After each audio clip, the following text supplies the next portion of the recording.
This time we're going to resume the meeting of April 16th, 2018.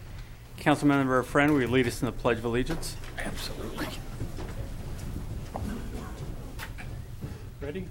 I pledge allegiance to the flag of the United States of America and to the republic for which it stands, one nation, under God, indivisible, with liberty and justice for all.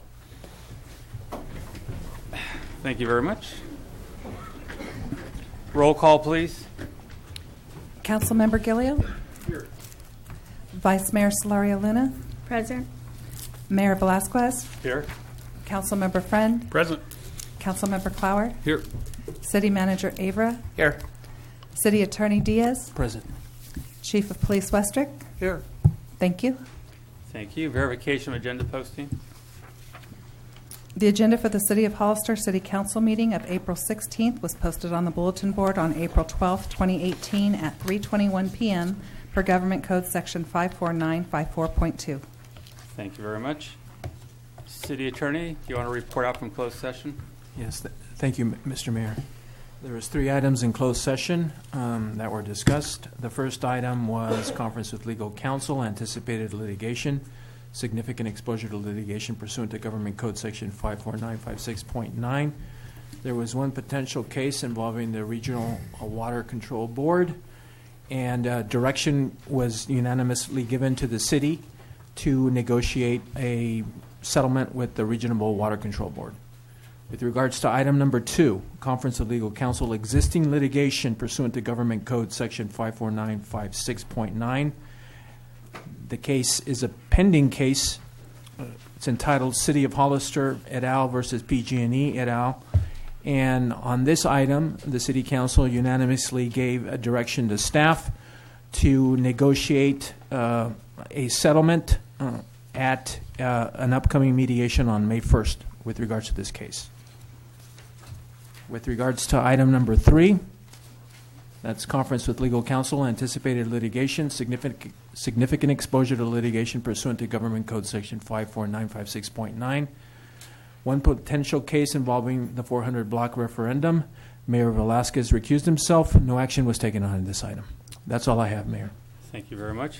We'll move forward to the consent agenda. Are there any items council would like to pull? I need to recuse from A7. Employee Service Awards? Were we going to do the Employee I'm sorry, we Service Awards skipped first? over that. Yeah. We don't want to skip over our employees. They're great. Let's step back and go back to Employee Service Award. Don't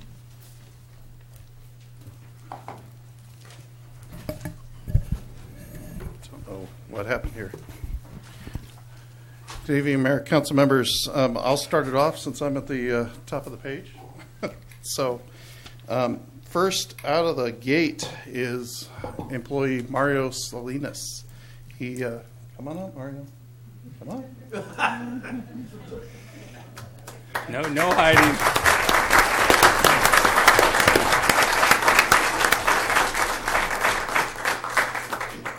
Mario has been with us for 30 years. He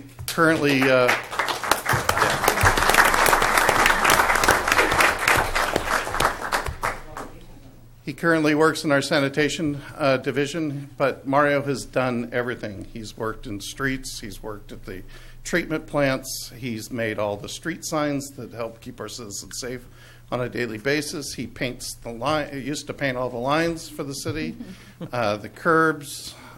Mario's done it all. Mario's one of the guys that we rely on a daily basis to make sure that everything is being handled in our sanitation department so that we do not have issues running down the streets into the gutters. So we really appreciate everything Mario does. Thank you, Mario. Thank you. Thank you, Mario.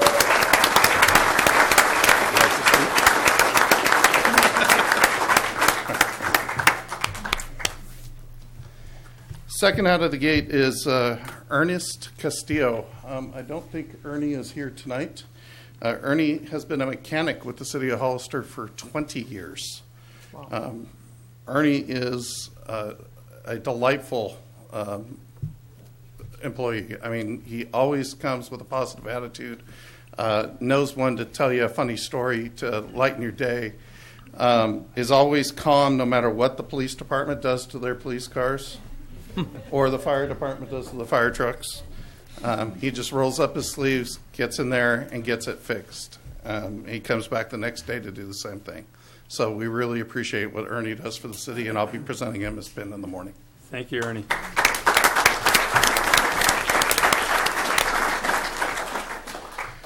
The next employee is Antoinette Warner. Tony is the senior support services position out at the airport. She keeps me straight on a daily basis. She handles my schedule. She handles all the finances at the airport, and she has the FAA running around in circles. And I cannot tell you how valuable that is. I think they've called her about 3 times and tried their classic, "Why haven't you given this to me?" And she just pulls up the emails and says, "Well, I gave it to you on this day, this day, this day, this day. Would you like me to give it to you again today?" They don't call anymore. They send her a nice email requesting another copy of the issue. So Tony is a delight to work with, and she truly is straightened out a lot at the airport and with the grants and stuff. And we really appreciate everything she does. Tony Thank also you. wasn't here She's not today, here tonight. so Thank I'll you, be Tony. giving her a pin in the morning.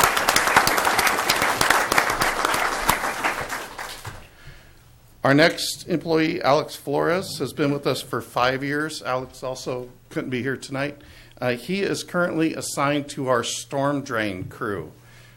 He is cleaning out all the catch basins with our new storm drain truck. It's the big San Jose Shark Teal truck you see go around town to make sure that storm water doesn't pile up in the streets and debris doesn't flow into the river anymore. In addition to cleaning out the catch basins, they also clean the storm lines and respond to flooding calls after hours. So we really appreciate everything that Alex does also. Thank you, Alex.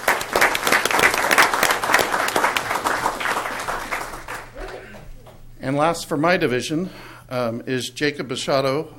He has also been with us for 5 years. He works also in the sanitation division and also could not be here tonight due to a previous appointment. He actually had the day off today too. So he really was out doing something.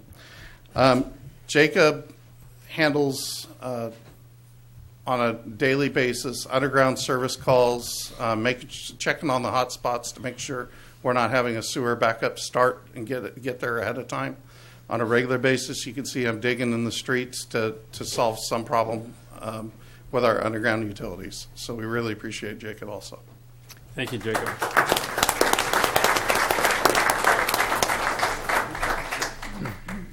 Good evening, Mayor, Council. Welcome back, Chief. I've got 2 awards I want to present. One of them is to Delia Ramon. If I can get you up here, please.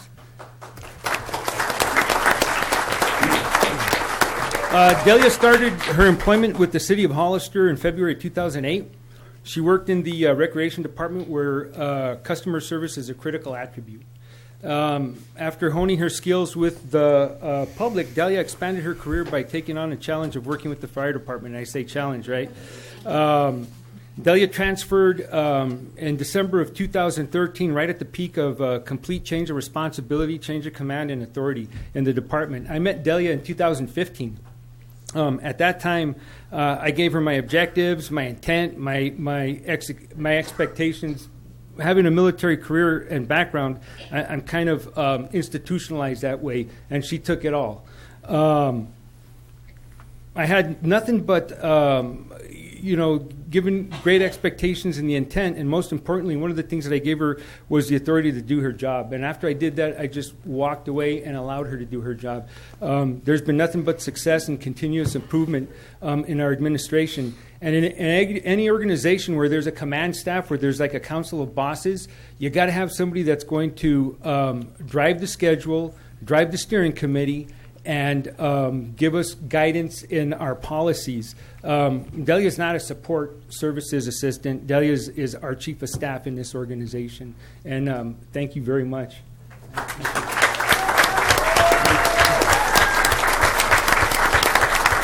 Thank you, Delia.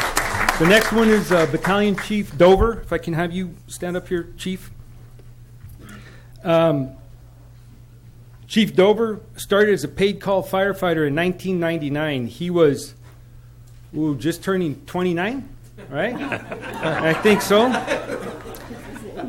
And was promoted to a career firefighter in February of 2003. Rod has served as a firefighter on the nozzle, as an engineer on the panel, and as a captain of an engine company. Rod is a mechanic by trade. He has a get-it-fixed condition. I don't say attitude, but a get-it-fixed condition. If it's broken, Chief Dover's going to fix it. He fixes fire engines, computers, tools, and at times attitude, okay? So mine included, I might stand about a foot taller, but it doesn't mean anything to him. That can-fix approach has identified him as an accomplished leader. And it was an easy choice for me to appoint him as a battalion chief of logistics. Firefighting doesn't happen until the wheels move, and he makes the wheels move. Thank you, Rod. Thank you, Chief.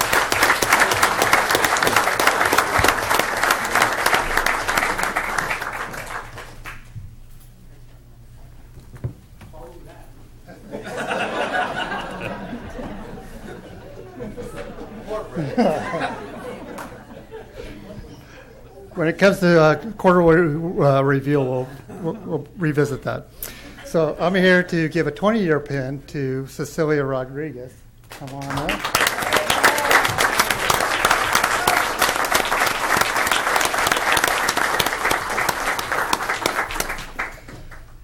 So Cecilia started here, I'm guessing, as a student intern. She started with the finance department in entry-level position, taking utility payments. She's worked her way up where she's paid our vendors, paid our staff, which is why I think everybody likes her, is because they're used to being paid by her.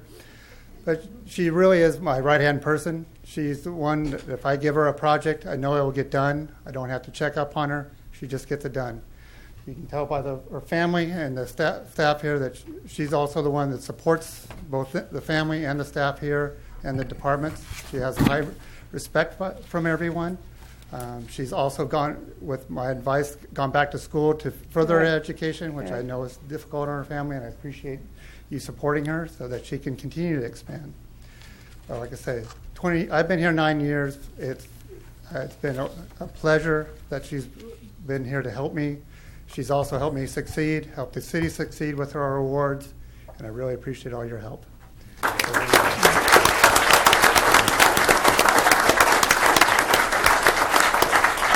Actually, I was on the interviewing board that hired her. So you're the one to blame.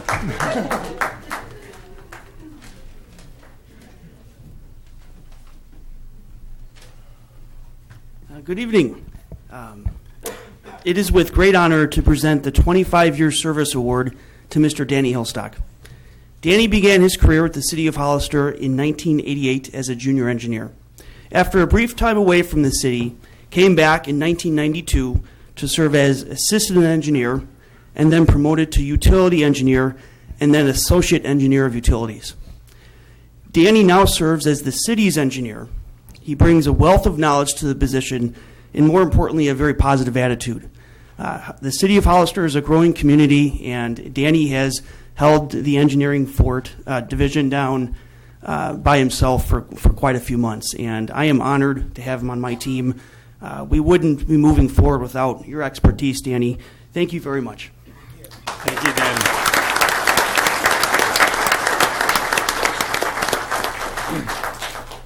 Is Lori here? I don't think so. Lori Mara has served the City of Hollister for 10 years. Lori initially began her career with the city in the Utilities Department and then has since moved to the Development Services Department in the capacity of Senior Support Services. Lori is an extremely imperative member of the team as she manages the front counter of a very busy department. Lori is truly the face of the department to the public. She takes in everything, she listens to people, and without her at the front and her positive attitude, it wouldn't make our job as easy. And we appreciate her very much and look forward to having her back in the department when she comes home from being away. So thank you very much. Thank you, Lori.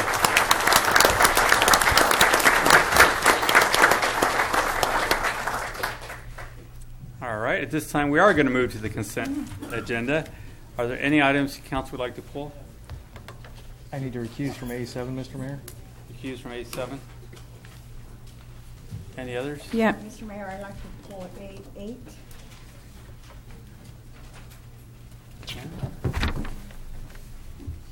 Do we have any from the public? Yes, Mr. Mayor. A4, A5, and A10. All right, is there a motion? So moved. Motion is there a second? Second. Motion is second, all in favor? Aye. Aye, motion carries. We'll move to item A4. Good evening, Mayor, council members. Item A4 is consideration of executing a lease at the Class 1 hazardous waste facility up at John Smith Landfill. You may or may not know, but the city has owned a hazardous waste facility out there for about 30 years. Formerly, it was managed by the Integrated Waste Management Department, primarily through the county. We paid them money, they took care of things. About 2 years ago, they sent us a letter saying, you're on your own. So we went through we recently completed our reauthorization of the 10-year permit for the facility to exist. The landfill operator has contacted us and expressed an interest in storing stockpile at the site as they expand into a new cell. Staff at the city manager's direction negotiated a 30-year lease for the 6.8 acres at $31,000 a year, which covers the city's costs to maintain the site in its current condition. After 10 years, the rate can be adjusted to meet the city's costs at that time. Every 10 years, we're going to have to renew that permit, and we expect it to get more expensive. This truly is a win-win for the city, and it makes lemonade out of lemons. So I encourage your support of this issue. Okay, and that's just, again, just to store clean dirt on open land. That is correct. Okay. Now, we had that question come from the public, I believe. Item A4, resolution number 2018-86, a resolution of the City Council of the City of Hollister approving a lease with Waste Solutions of San Benito for the Class 1 landfill site for soil stockpiling. We have one speaker, Savan Casada.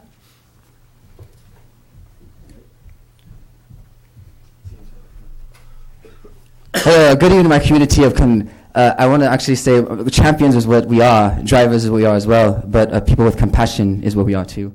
So my name is Yvonne, and I'm a full-blown artist, activist, into everything that has to do with what's right. And another thing is I wanted just to make sure that the council wasn't making more land, which San Benito County has the nicest land in all of the nation, one of the nicest areas of land. I just want to make sure we're not filling it up with dirt of waste and making sure that we're not expanding the landfill too big, because we're not a place of a community where we can dump things. We're a community of prosper, and just making sure, because the lakes that are building on the west side of the Hollister, I don't know how many waste management people live on that side, but if you can tell, it's beginning to smell in the summer so bad that it's actually becoming a problem. Mr. I'm just making sure. I'm just making sure that we're not expanding the landfill to where we're consuming more land of beautiful area to put landfill of massive waste. Just making sure. Thank you. All right. There are no more speakers, Mr. Mayor. Is there a motion? So moved. There's a motion. Is there a second? Second. Motion second. All in favor? Aye. Aye. Motion carries. We'll move to item A8. A5. Oh, jeez, I'm losing it tonight, guys. Okay. A5. He decided not to, Mr. He Mayor. decided not to, There's no but, public comment on that? right. Okay. See, I knew that. But we still need to vote. We'll go to A8. Motion to approve. Motion to approve A5. So motion to approve A5. Is there a Second. second? Motion is second. All in favor? Aye. Aye. Item A8. Mr. Mayor, due to a possible conflict of interest or the appearance of a conflict of interest due to an existing business relationship with a party mentioned in the lease, I'm going to recuse myself. Okay.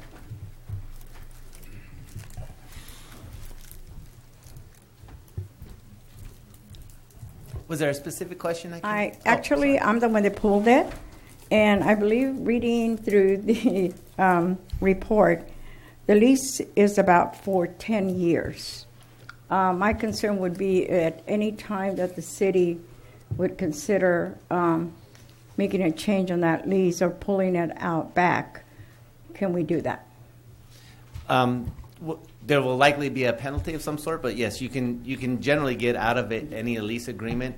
You may be responsible for a term or until we can put somebody back into that particular building, but generally speaking, yes. Okay, and just to clarify, it is for 10 years. Yeah, there are options that go up to 10 years, correct. Okay, thank you. To expand on that conversation, usually these leases are 5 years plus multiple options to extend. Would it not be wiser to have a 5-year and several options after that? I believe several 5-year options.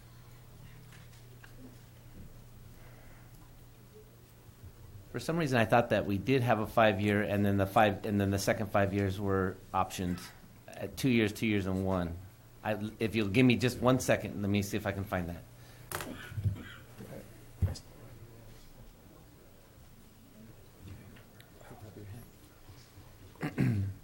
Should be in the main body of the lease. Yeah, right there. Where it says terms.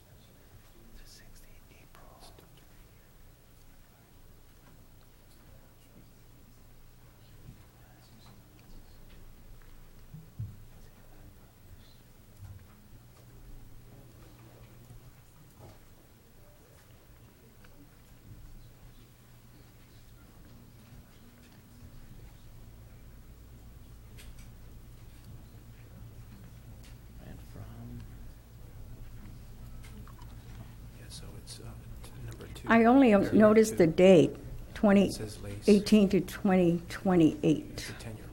Okay. I apologize. Yes, you're right. It is a full 10-year term. We had talked about different options, but it looks like this version is the most recent version that we had some comments on, and it is a full 10 years. Yeah. Would you like me to go back and restructuring that? We can do that. I think it'd be much wiser. Okay. 5 and 5s? Okay. So we'll continue to the... I can take it, and I'll bring it back to you the May 7th meeting. Okay. Right. You need a motion to continue? We need a speaker. Do we have any speaker cards on the side? No, Mr. Mayor. Okay. Is there a motion to continue? So moved. So moved. There's a motion. Is there a second? Second. Motion second. All in favor? Aye. Aye. Motion carries. We'll move to item A10.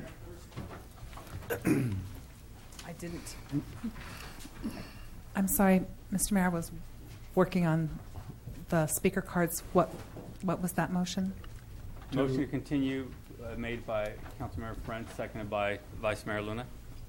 Thank you.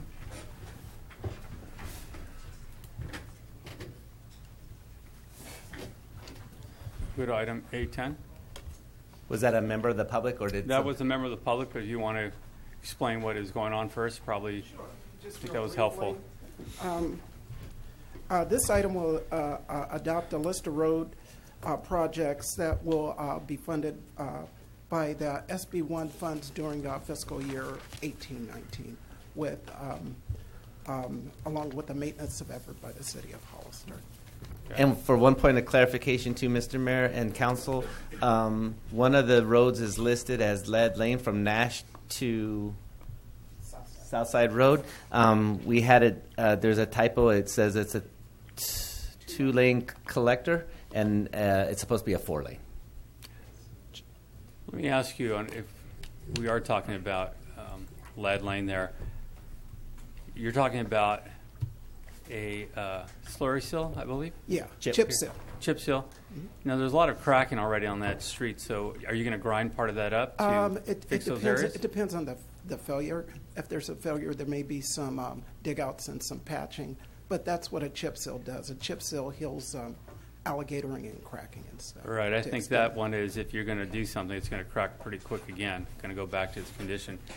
So yeah. It's a pretty big stretch that has pretty severe cracks going through it.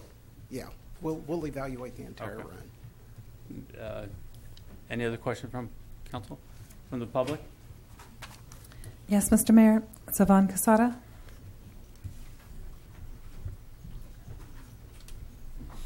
What's going on, my community? My name is Zavon, and I'm a full-blown artist from San Diego County, Hollister, California. I was just wondering, is there a possible way we could get some dates? Like, we never have dates, like, of things that are going to be done a certain time to this time. Because, I mean, we can also say, like, oh, we're going to do that Gopher Hole thing at the parks and spend $150,000 on them. We haven't had no dates about anything. And we gave the money for it, like nothing, but there's no dates. There's like, nothing's dated. Everything's all up in the air. Like, when can we get some solid dates about some things? Like, hey, but during this time, these roads are going to be fixed. During this time, these roads are going to be fixed. So we can have some kind of, like, start to beginning to, I mean, it's just, everything's thrown up in the air. It's like, oh, well, we'll take that act and we'll do it like 2 years from now. I'm just wondering, are we going to get any dates of solidness of what's going on here? And also, one thing is to mention the rec center and the animal shelter, been talked about for 2 months, isn't still on the agenda. Again. Thank you, Mr. Casada. I can answer your question. The first step is to approve the funding. The next step is to begin engineering design work. And then the step after that is put it out to bid. And that's when we finally get dates on when projects are going to start. Well, this is the first step for the funding. Then we go into engineering. Then we go to bid. No, this year. It's a lot of work in this, but it starts here. So we should have a date for it. So we know that work's getting done. Work is getting done. We're following it closely. Just making sure. Thank you, sir. You're welcome. All right. We have one more speaker. We have one more speaker? Or no more? Barbara Saunders.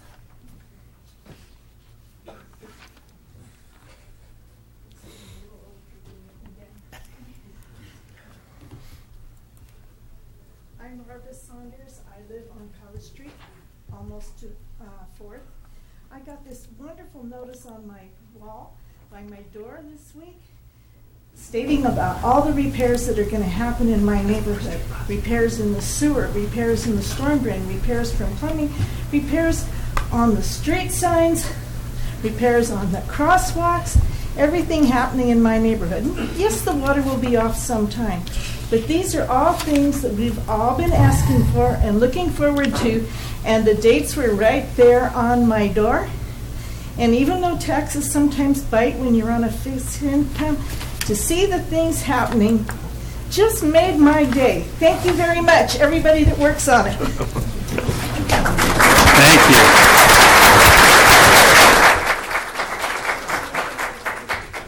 And by the way, those were all those great people who saw earlier tonight. That's right. I've seen them out there. I used to work in the web too. They had much harder work than mine. Thank you. There are no more speakers, No more Mr. Mayor. speakers. Is there a motion? Second. There's a motion and a second. All in favor? Aye. Aye. Motion carries. Yeah, let me get through this first part here. We'll go through public input. We move to item C, public input. This is a time for anyone in the audience to speak on any item not on the agenda and within the subject matter jurisdiction of the council. Speaker cards are available in the lobby and are to be prepared and given to the city clerk before speaking. When the city clerk calls your name, please come to the podium, state your name and city for the record, and speak to the city council. Each speaker is limited to 3 minutes with a maximum of 30 minutes per subject. Please note that state law prohibits the city council from discussing or taking action on any item not on the agenda. Do we have any speaker cards tonight? Yes, Mr. Mayor. Savan Casada.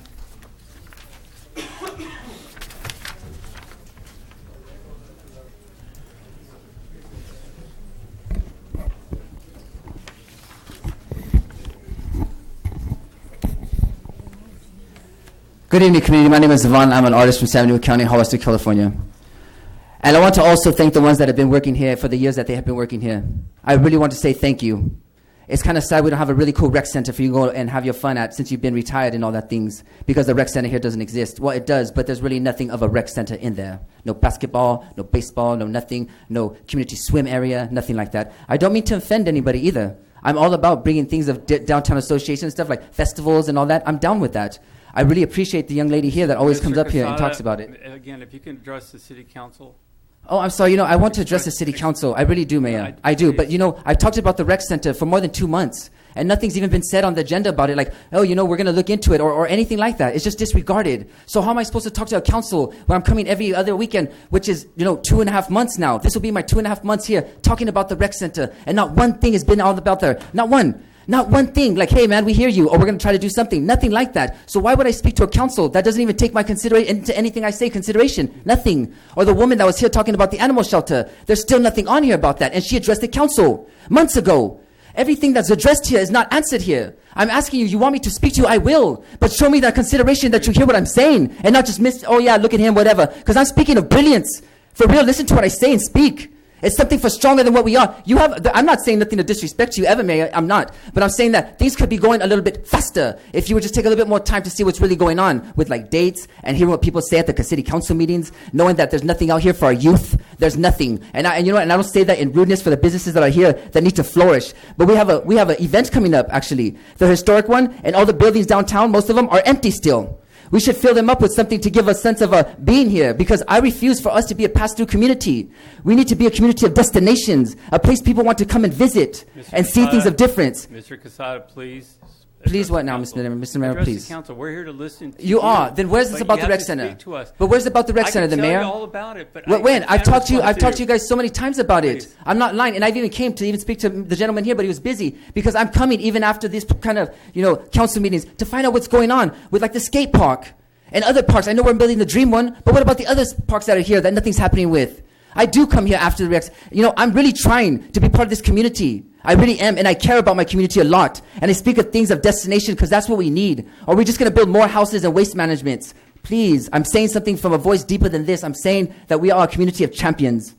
And we can be that and show that to other communities. Thank you, Mr. Casada. Mr. Casada. There are no more speakers, Mr. Mayor. We'll move to the city manager report. Maybe you can talk about the TEL Center or other great ideas that are out there. Well, and I think one of the other things, Soren can step in if I'm saying this wrong.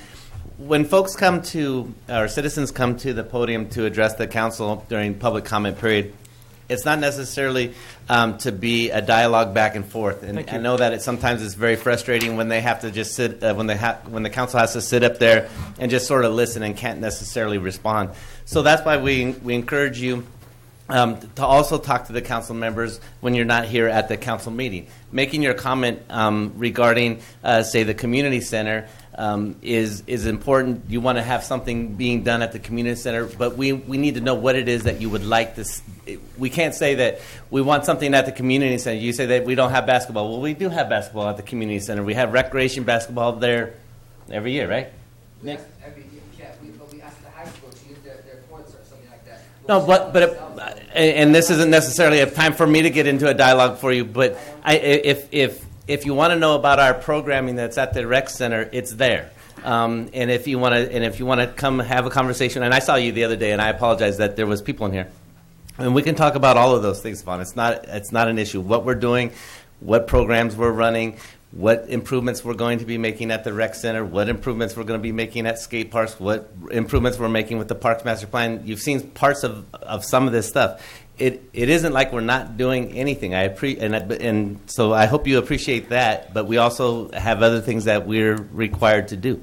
So I don't know if that necessarily answers it. We do have, we're working on libraries, we're working on TEL centers. We are working on a lot of things for the good of this community in a number of different areas. It doesn't just happen here. We have 5 committees: Youth Committee, Recreation Committee, Airport Committee, Planning, Parks and Rec. So we have a lot of other things besides just these folks here. I do understand that, but I'm saying that when we're coming up with something with the animal shelter, nothing's even said. Okay. Well, again, with animal control shelter, we have a couple of folks that represent the city council that's on an ad hoc committee. We've had probably 4 or 5 meetings between animal control shelter with myself, with council members, with the group of folks that were here that night that you were referring to. So again, just because you don't necessarily see it out there in public doesn't necessarily mean that a council member or 2 and I aren't necessarily meeting with these people. That's what we do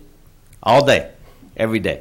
So I will, if I can continue on, I will say that I have the pleasure of making a quick proclamation tonight to National Donate Life Month, whereas I and the City of Hollister hereby proclaim that the recognition of National Donate Life Month, the month of April 2018, is hereby proclaimed National Donate Life Month in the City of Hollister. And in doing so, we encourage all Californians to check yes when applying for or renewing their driver's license or ID card, or sign up at donornetworkwest.org. So thank you for that. Is a person here to receive that?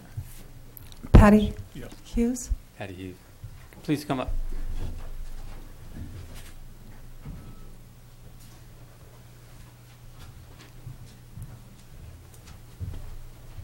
Thank you, Patty.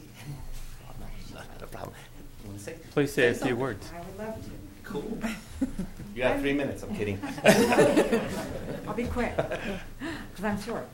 I appreciate having a minute just to talk to you. This is Donate Life Month. I am a liver recipient as of 2.5 years ago. In San Benito County, we have 45 people right now on the waiting list. Last year, there was only 4 people in San Benito County that got a transplant. So the need is so much greater than what we have available to be able to help people get through this period in their life. It's a long wait. Our state has got the longest waiting list of any type of medical thing in the world. I waited 6 years, a little over 6 years, to get my liver and was very, very ill. But I'm doing great now, and so I'm making it a goal of mine to get out and talk to people and make it a conversation that we have with our family members at the dinner table, and try and take it out of that closet and out of that, oh gosh, this is terrible, and think more about not what you're giving up, but what can be done for somebody else, such as somebody in your family. If they needed some life-saving organs, you would definitely want to make sure that somebody said yes. And somebody said yes to me, and so I'm here to spread the word, and I appreciate everybody listening. And if you have any questions, you can contact donatelife.org, and we're more than happy to talk to you. I talked to a lot of groups all over. We're going to set up a deal with the high school this year. So, Thank you for everything you do. hey, thank you.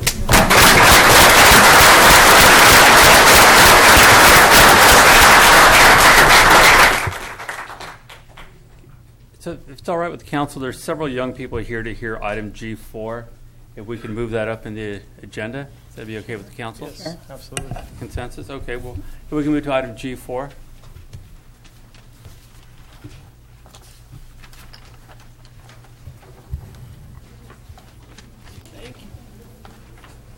Thank you, Mr. Mayor. If you'll recall, the Public Health Department from San Benito County came to you it's been about a month ago, I guess now, and asked to have an item be placed on the agenda to address flavored tobacco products. They would like to make a presentation, but as we move forward, if I can have the first 30 seconds or a minute here, the idea around the original concept was, I believe, that they were requesting that the City of Hollister adopt an ordinance that would regulate flavored tobacco to some extent. The regulations can, obviously, there's various things that can actually be done, from a complete prohibition to a restriction to, obviously, if the council decides that they don't want to regulate it at all, that's an option as well. I've provided you with a brief staff report that kind of gives the sort of details. There's 26 retailers in town right now who have registered with the City of Hollister to be licensed to sell tobacco products.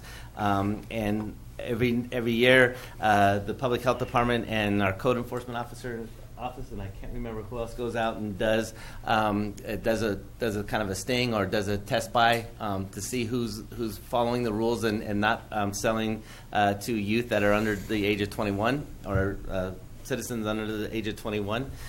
So I will let them go ahead and give you their presentation, and then if you have any questions at the end, I would be more than happy to answer those, or they can answer them, and then staff would be looking for direction on whether or not an ordinance is something that you would be considering to look at, and if so, what sort of parameters that ordinance would look like. Thank you.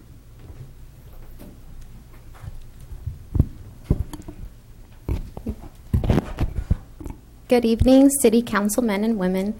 My name is Ariana Fabian, and I'm a sophomore at San Benito High School.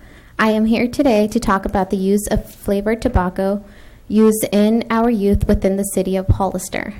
Before most, thank you very much for having us here and listening to us, and I know that together we can protect the youth from these harmful products.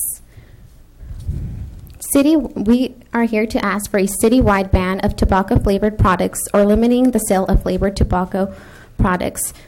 According to staff report, numbers 2 and 3 are not applicable since there is only one tobacco retailer within the 500 zone, as you can see right here. Flavored tobacco is tobacco products with flavoring added to increase their appeal. Some of these products include hookah, tobacco, cigars, and electric smoking devices such as e-cigarettes. Hello, I am Maya Barrios. I am currently a junior at San Benito High School. As mentioned, flavored tobacco products are more common amongst teens than you may think. However, the health effects cannot be masked. Not only is smoking the leading cause of a preventable death, data shows that 80% of youth who have used tobacco started with a flavored product. This data is important because nicotine disrupts the brain's development during adolescence, especially since 9 out of 10 smokers first start smoking before 18 years of age. Thank you for your time.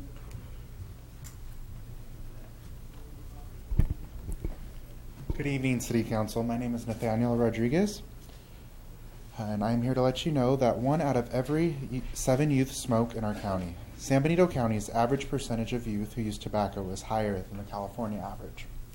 According to the 2016 California Health Code Survey, when asked if e-cigarettes or other vaping devices have been used, 30% of 9th graders reported yes, 42% of 11th graders reported yes. When asked about the frequency of use of e-cigarettes or other vaping devices, 14% of 9th graders reported use of 4 or more times, and 24% of 11th graders reported use of 4 or more times.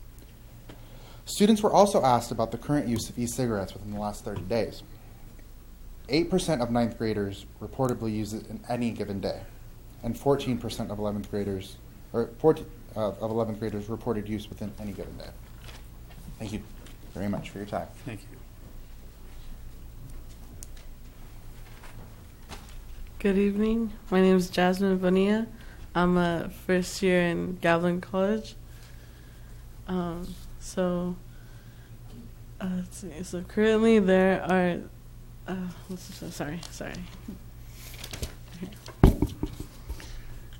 Currently there are 26 tobacco retailers in the city of Hollister. 4 smoke shops. Of the 26 retailers, 85% sell flavored tobacco products, excluding smoke shops, and 73% of the tobacco retailers' flavored tobacco products make up 1 out of 4 or less of overall tobacco products sold. There's like a chart right there of random samples of tobacco retailers in Hollister. And then in October 2017, Public Health Services teamed up with the code enforcement and local youth to conduct compliance operations at all the retail establishments. 3 of them sold to us, and I was actually there also. So yeah.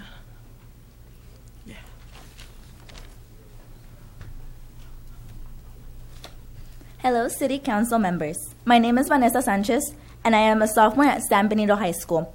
I'm here today to tell you about the poll our tobacco ed staff conducted on Hollister residents. 164 responses were collected.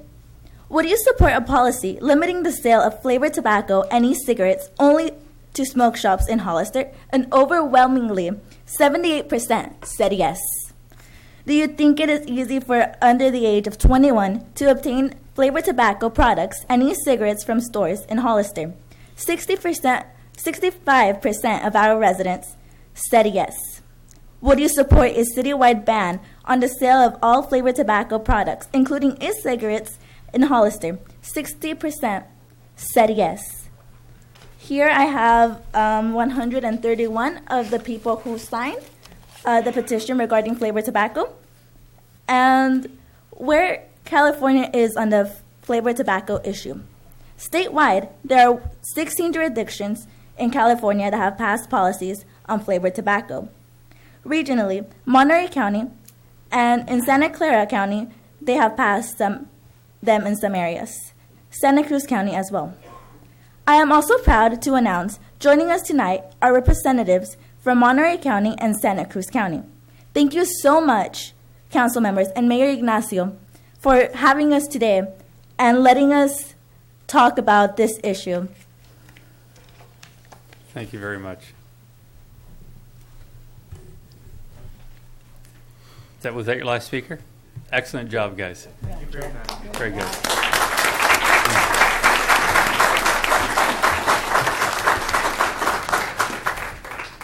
City Manager, in the prior discussion, I think there was a consensus, or most of us felt that the idea of the limiting it to the smoke shops of 21 and over only would be a good starting point.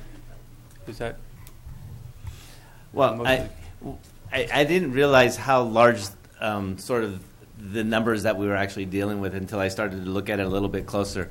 And what you have is, you have 4 smoke shops that are basically 21 and over, so to speak. But again, all tobacco retails, you have to be 21 to actually purchase. And we kind of conducted our own, and I'm not going to say which one went in, but we have somebody here that's not quite 21 that walked into a smoke shop. So I'm not saying that that's necessarily, they don't have folks at the door checking IDs at the smoke shops. I think that there are other things that we may be able to do. Like I said, I wasn't quite aware of how the radiuses work, and I was just looking at their map, whether it's 500 feet or 1,000 feet. There are some discussions about safe routes to school and how advertising takes place. I think there's other things that we can do rather than, unless this is the direction, rather than eliminate, the 26 retailers that are currently selling these products and putting them into 4 or 5 local businesses. You have the smoke shops. There's 2 downtown. There's one by Westside Liquors Hollister Super, and then there's one. I believe it's by the subway in the Kmart parking lot or Clower building. So those I think are the 4 that are approved right now. So again, there's lots of ways that you can do. Obviously, I gave you a draft ordinance of YOLO counties. I provided you with some draft language from various resolutions that the state was looking at for encouraging different things, not necessarily prohibiting, but encouraging businesses to not advertise, et cetera, especially on like safe route to schools. And those are dedicated routes like Sunny Slope, Tres Pinos, Nash. That's a safe route to school. 4th Street is a safe route to school. So you can do those types of things. Councilmember Friend? And I have a question also. If I remember right, there's other places besides the smoke shops and the liquor stores. Because the liquor stores, you got to be 21 to buy anything in them anyhow. So, is there some place that they can buy those stores? That's not correct. Let's see. If you give me 20 seconds, I can run down all the stores that have licenses. We have it. Oh, you have it? Here. Okay. We can ask a quick question, though. Sure. Smoke shops, what is the age to walk into a smoke shop? Well, there was some discussion about that earlier. At first, I thought it was 21, but I don't know if that's necessarily the case because I think you can buy other things, and you don't have to. You can't buy tobacco products, but you could. Oddly enough, it seems like you can buy other things from a smoke shop, T-shirts, other paraphernalia, and only be 18. So, but I was under the impression it was 21 and over, and I believe it should be 21 and over. I think we need to be treating it more as an adult bar or something like that, just selling certain things. I think maybe we should be looking towards that as part of our ordinance, and definitely banning the advertising. But I did think the best way to move forward, in my opinion, was the limited to smoke shops, and then we could work on the issue of underage walking into some of these smoke shops. I don't think that is something we should be allowing. Vice Mayor Luna? Yes. Bill, you mentioned 4 smoke shops, right, in the city, within the city of Hollister? Correct. And 26 businesses that actually carry these items? Yes. Do you have any report from code enforcement in regards to any violations within these shops or businesses? And them selling to minors and students? Yeah. So if you'll recall, even they had a part of their PowerPoint presentation is I believe that there was 3 businesses that actually sold to underage people. Are they held responsible? What's that? Are they being held responsible for doing that? Yeah, they're first violations, second violations, third violations. Essentially, at the end of the tobacco ordinance, the tobacco licensing ordinance that the city passed. I don't know. It's been a while now. Let's see. What's that? In May of 2006 was when we adopted it. On your third offense, you actually lose the ability to ever sell again. Okay. So, and any of these businesses close to schools? Any other schools? Well, that's what's interesting about the map. I would say that your closest, the businesses that are around Rancho San Justo seem to be like the closest. So it looks like probably around, the Walgreens, Shell, and all those are probably the closest to Rancho San Justo. It looks like Shop and Save and some of the stuff over by Westside Liquor would be relatively close to Calaveras. And then I'm not sure which store is close to San Andreas that sells specifically. I think we have some expert. Good. Now I don't have to guess. An expert witness. Far from an expert, but I just wanted to say my name is Sam Perez and I'm with Public Health Services, and I was actually part of the Youth Access along with Charlie Bedolla, who's in charge of code enforcement, and some of the youth that are here tonight to speak to you. And we went out to every store in the city of Hollister, and none of the smoke shops sold to youth, whereas the stores that do allow 21 and over did sell to youth. So I just want to make that point clear. Thank you.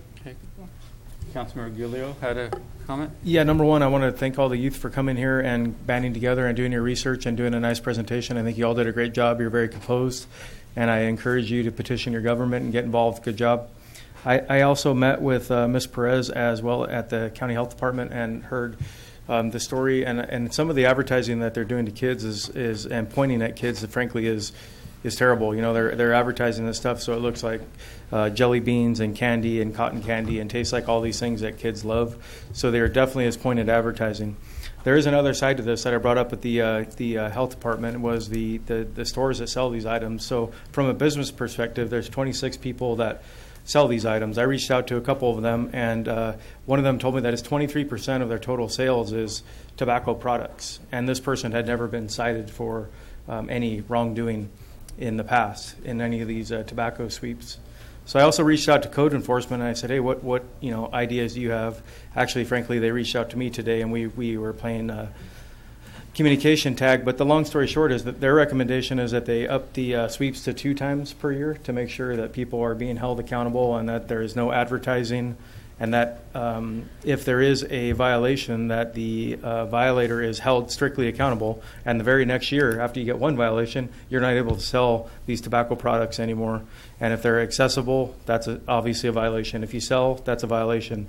All these different sides. So I just wanted to bring those topics up for discussion, and I was hoping that staff maybe had reached out to the vendors to see how big of a deal this is. Will it be an economic loss in our community? Are people going to lose jobs over this? Are they going to lay people off? I don't know the answers to all those questions. I just think it's something that we should take a look at. And again, I support zero access for people under 21 to have access to these products. I think that's super important, but perhaps there's other ways other than an outright ban. And then the final point that this person brought up, one of the vendors brought up to me, is you're making it a monopoly for a certain group of people. I think it's 4 now, would have essentially a city-directed monopoly, I guess, so they can only sell these products and nobody else could. So perhaps an outright ban, or and then also what's to prevent somebody from under 21 walking into a 21 and older smoke shop? We'd known from a brief city experiment that happened already, and it's possible for under 21 to go into smoke shops as well. So there's just some thoughts to think about. Okay. Councilmember Clare. Hi, my name is Celine Narcisa with the Tobacco Education Program, and my coworker and I actually went out to talk to the retailers, and we spoke to 1 out of every 3. We conducted a random sample, and this is actually the chart that we included in our PowerPoint, and over 50% of the retailers said they would have no significant effect, and there was actually 2 that mentioned that they would be affected, and one of the sample we conducted, one mentioned, that they would be slightly affected. And we actually have some of the comments that they mentioned. Yeah, so some of the positive ones were hardly have any customers asking for those products. Menthol marble, only flavored products they sell. They don't have those clientele, and were pretty expensive compared to those. Cheaper not to smoke shops. Also, not all, because we don't even sell it. Another positive one is it would be a good thing. This was updated on April 4, 2018. Another one was they said wouldn't be affected at all, and they still have the cigarettes and the liquor. At discount cigarettes can only buy chips and soda because they have only sell alcohol, liquor, cigarettes. An owner considers it to be 21 and over. That's all we have. Thank you. Okay. Councilmember Clare. Yeah, I'll keep it short. I think the display and the advertising are 2 really major things that we should look at no matter what we do. And I'm open to discussing just about anything except an outright ban. So I'll look forward to those discussions. Do we have any comment cards? Yes, Mr. Mayor. Julie Vieira.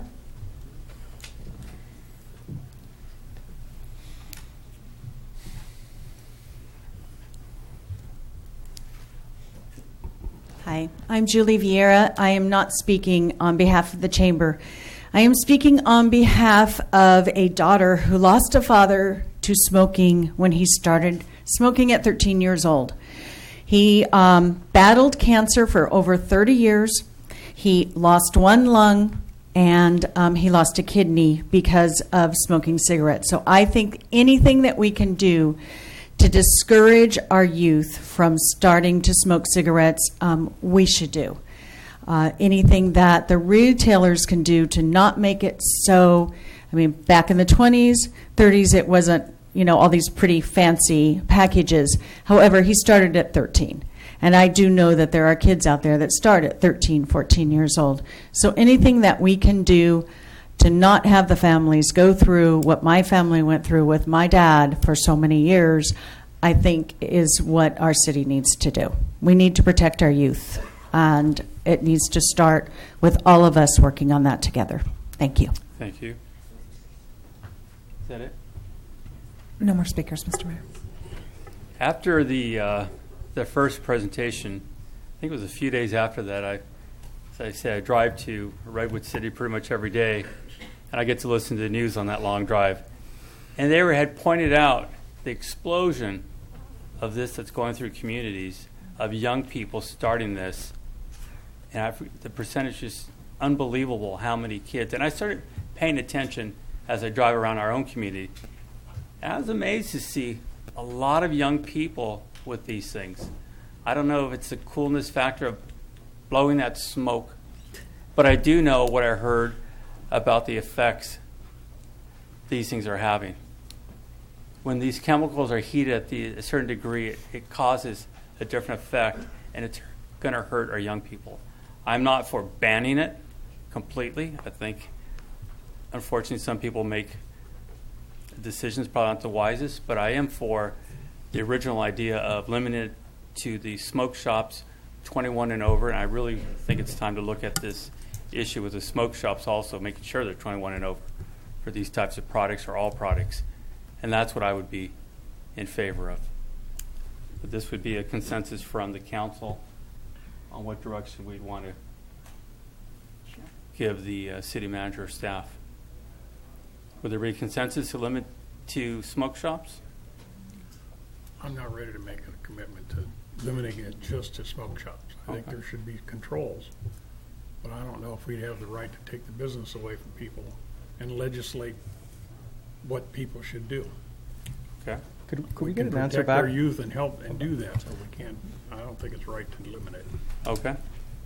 My question was, I was wondering if we could maybe do just a little bit more research and get an answer back on whether or not people under 21 are actually allowed into smoke shops, and if there's somebody there to prevent them to come in or not. I'm not clear on that. We can do a couple of things that we can do, and then maybe, and please let's not relate this to the cannabis ordinance, but maybe if the mayor would like to appoint maybe two people to just work with me on putting together an ordinance or an amendment to either our existing tobacco licensing ordinance or a new ordinance, if there'd be two people that want to just tackle that and bring it back to the full council at a later date, that might work. Since I had so much fun with the cannabis ordinance, I'd be happy to do it again. There you go. And Vice Mayor Luna would join me. Sure. I'd encourage you to have some of the folks that maybe spoke tonight or some of the youth involved in that as well, if possible. We have their information. So we can work on this together. Yeah, we'll do come that. up with a solution. Sure. Thank you, everyone that came out for this item tonight. Do you My want to name is add Laura something? Calderon, yes. I'm with the San Benito County Tobacco Prevention Program. And we do have state attorneys that can also work with your attorneys on the proper language as far as amending some of the language to the ordinance.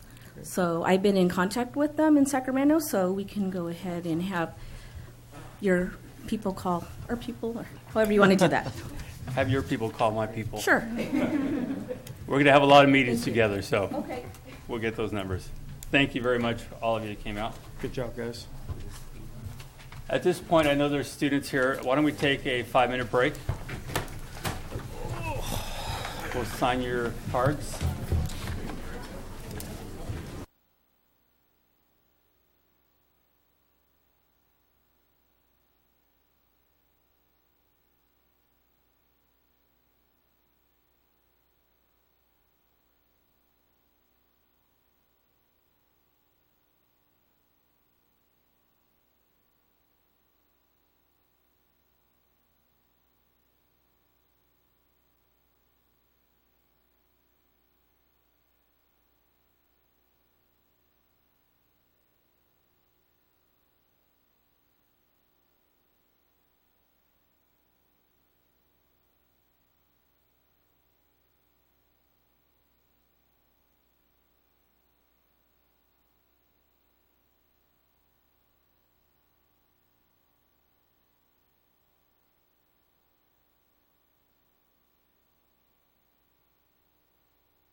Go for it. Let's get out of here. I got tacos waiting. This time we're going to resume the meeting. We'll move to item E1.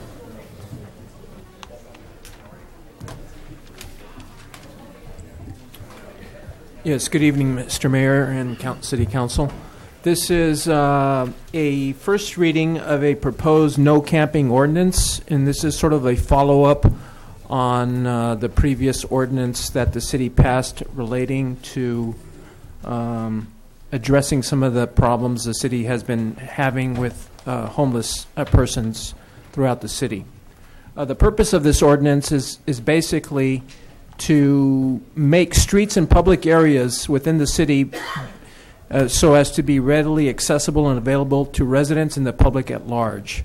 The use of these areas for camping purposes or storage of personal property interferes with the rights of others to use the areas for which they were intended, and this includes parks, public streets, alleys, as well as private property. And this type of activity can constitute a public health and a safety hazard, which adversely impacts neighborhoods and commercial areas as well. So that's basically the purpose behind this proposed ordinance. Obviously, there are exceptions in the ordinance that relate to allowing individuals and in private areas to allow camping within their private property, subject to reasonable conditions, because the city recognizes that camping and camp facilities associated with special events can be beneficial to the cultural and educational climate within the city. So there's a provision in the ordinance that allows the city manager and or any designee to issue permits with regards to lawful camping activities. I'm available for any questions. At this time, staff would be recommending that the City Council hold a public hearing, read by title only, waive a full reading, and introduce ordinance number 1155, and schedule a second reading and adoption of the ordinance for the next regular City Council meeting next month. Okay. Thank you. Is there any questions from council? Vice Mayor Luna? Yes, to the legal counsel. Sorry. Does this also include parking overnight, like behind commercial buildings or shopping centers within the city of Hollister? Not parking per se. If by parking you mean the use of a vehicle, leaving a vehicle parked in a particular location. What it defines is it defines a camp, and it allows or sort of limits the type of camp facilities that can take place. So let me read you some of the definitions that you can find in section 9.4020. And so camp means to utilize camp facilities and or paraphernalia, including but not limited to laying down of bedding for the purpose of temporarily or permanently sleeping or living at that location. So that's what really we're talking about as to what camping means. An activity shall constitute camping when it reasonably appears, in light of all of the circumstances, the participants in conducting these activities are in fact using the area as a sleeping or living accommodation, regardless of the intent of the participants or the nature of any other activities in which they also may be engaging. So it's basically setting up camp facilities, and these includes tents, huts, tarps, cardboard boxes, or structures, even shopping carts. There is language in there that includes vehicle camping outfits, and other temporary shelter. But in the sense of parking per se, it doesn't really govern or address parking as an activity in and of itself. It's got to be parking within the definition of a camp facility. Okay, thank you. Okay. Any other questions, comments? Can I ask a question? Is this going to eliminate the current section that we use? No. That section is a section that precludes camping at public parks. Thank you. Okay, this time I'll open it to public hearing. Do we have any speaker cards? No, Mr. Mayor. This time we'll close public hearing. I'll make a motion that we approve and read by Yeah, and read by order, By title only? by title only. Ordinance number 1155. Okay, there's a motion. Is there a second? Second. Motion is second. All in favor? Aye. Aye. Motion carries. Move to item F1. Thank you, Mr. Mayor. If I may, if it pleases the council, staff would like to respectfully request that we continue this item until May 7th. There are some changes that staff would like to make in the MOU and bring that back at a later date. Okay, is there any questions from council? Were there any speaker cards in this item? Yes, Mr. Mayor. Richard Perez, Sr. Mr. Mayor, I'm not a member of the chamber. I need to recuse myself. I thought we were just going to continue it, so I'm going to step out of the room. Would that be a conflict, him just being a member of the chamber? It's either an actual conflict or a potential conflict in and of itself, because you're a member of an organization. The appearance might be that if a vote were taken, Okay. that there may be some bias. I'm a member of the tourism committee. Okay, you're a member of the tourism committee.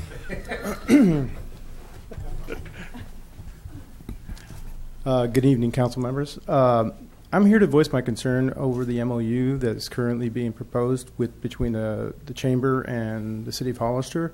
My concern is that it's not inclusive of every business that resides within the county, and we are barred from being included in any type of committee that the chamber has formed. So as being part of that industry, I don't see that it's benefiting me as a small business owner that this MOU go forward. So I'm here to voice my concern about what we're actually getting and the details, and then also the return on investment. What are the actual breakdown of the money being spent versus the money coming in? So that is really all I have to say, and hopefully you guys will consider every business within the city of Hollister as being part of this MOU. Thank you. Thank you very much. I have no more speakers, Mr. Mayor. Okay. This time, is there a motion to continue to the 7th, May 7th? Is that correct? May 7th? So moved. Motion to continue to May 7th. Second. There's motion second. I will not be here on May 7th, so we'll have to pick another date. No, we don't. 21? May 21. May 21, is that a holiday? What? Or 22nd. I don't know when Memorial Day is. Victoria Day. Victoria Day. That is a big. May That is a very big 21st holiday. is our next. I repeal my motion And- and move to continue the item till May 21st. or whatever the Monday is. Okay, there's a motion. Is there a second? Second. Motion is second. All in favor? Aye. Aye. Thank you. Move to item F2. You can come back.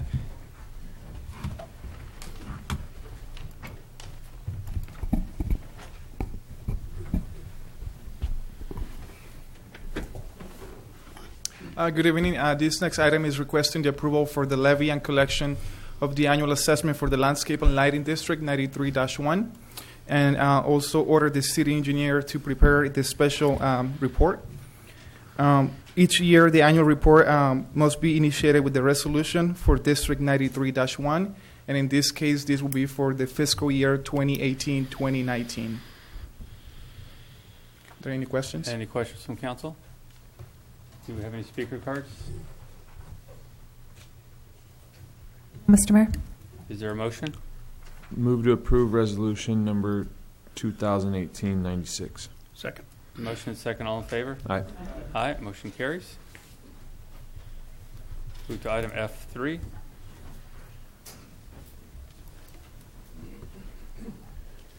Good evening. Christine, this has a presentation.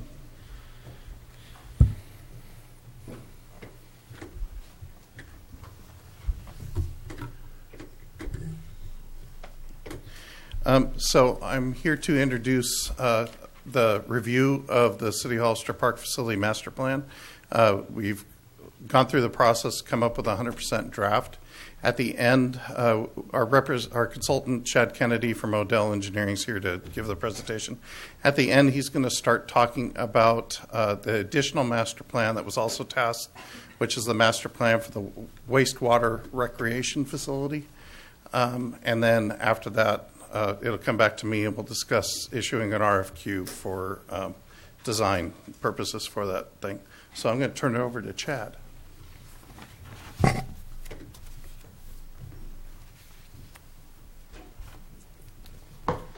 Good evening, Mr. Mayor and council members. I appreciate you having me here this evening. I'm excited to be here and to share with you what we've come up with for the master plan, just a review for you. How do we click between them? Yeah, there we go. Okay. Thank you.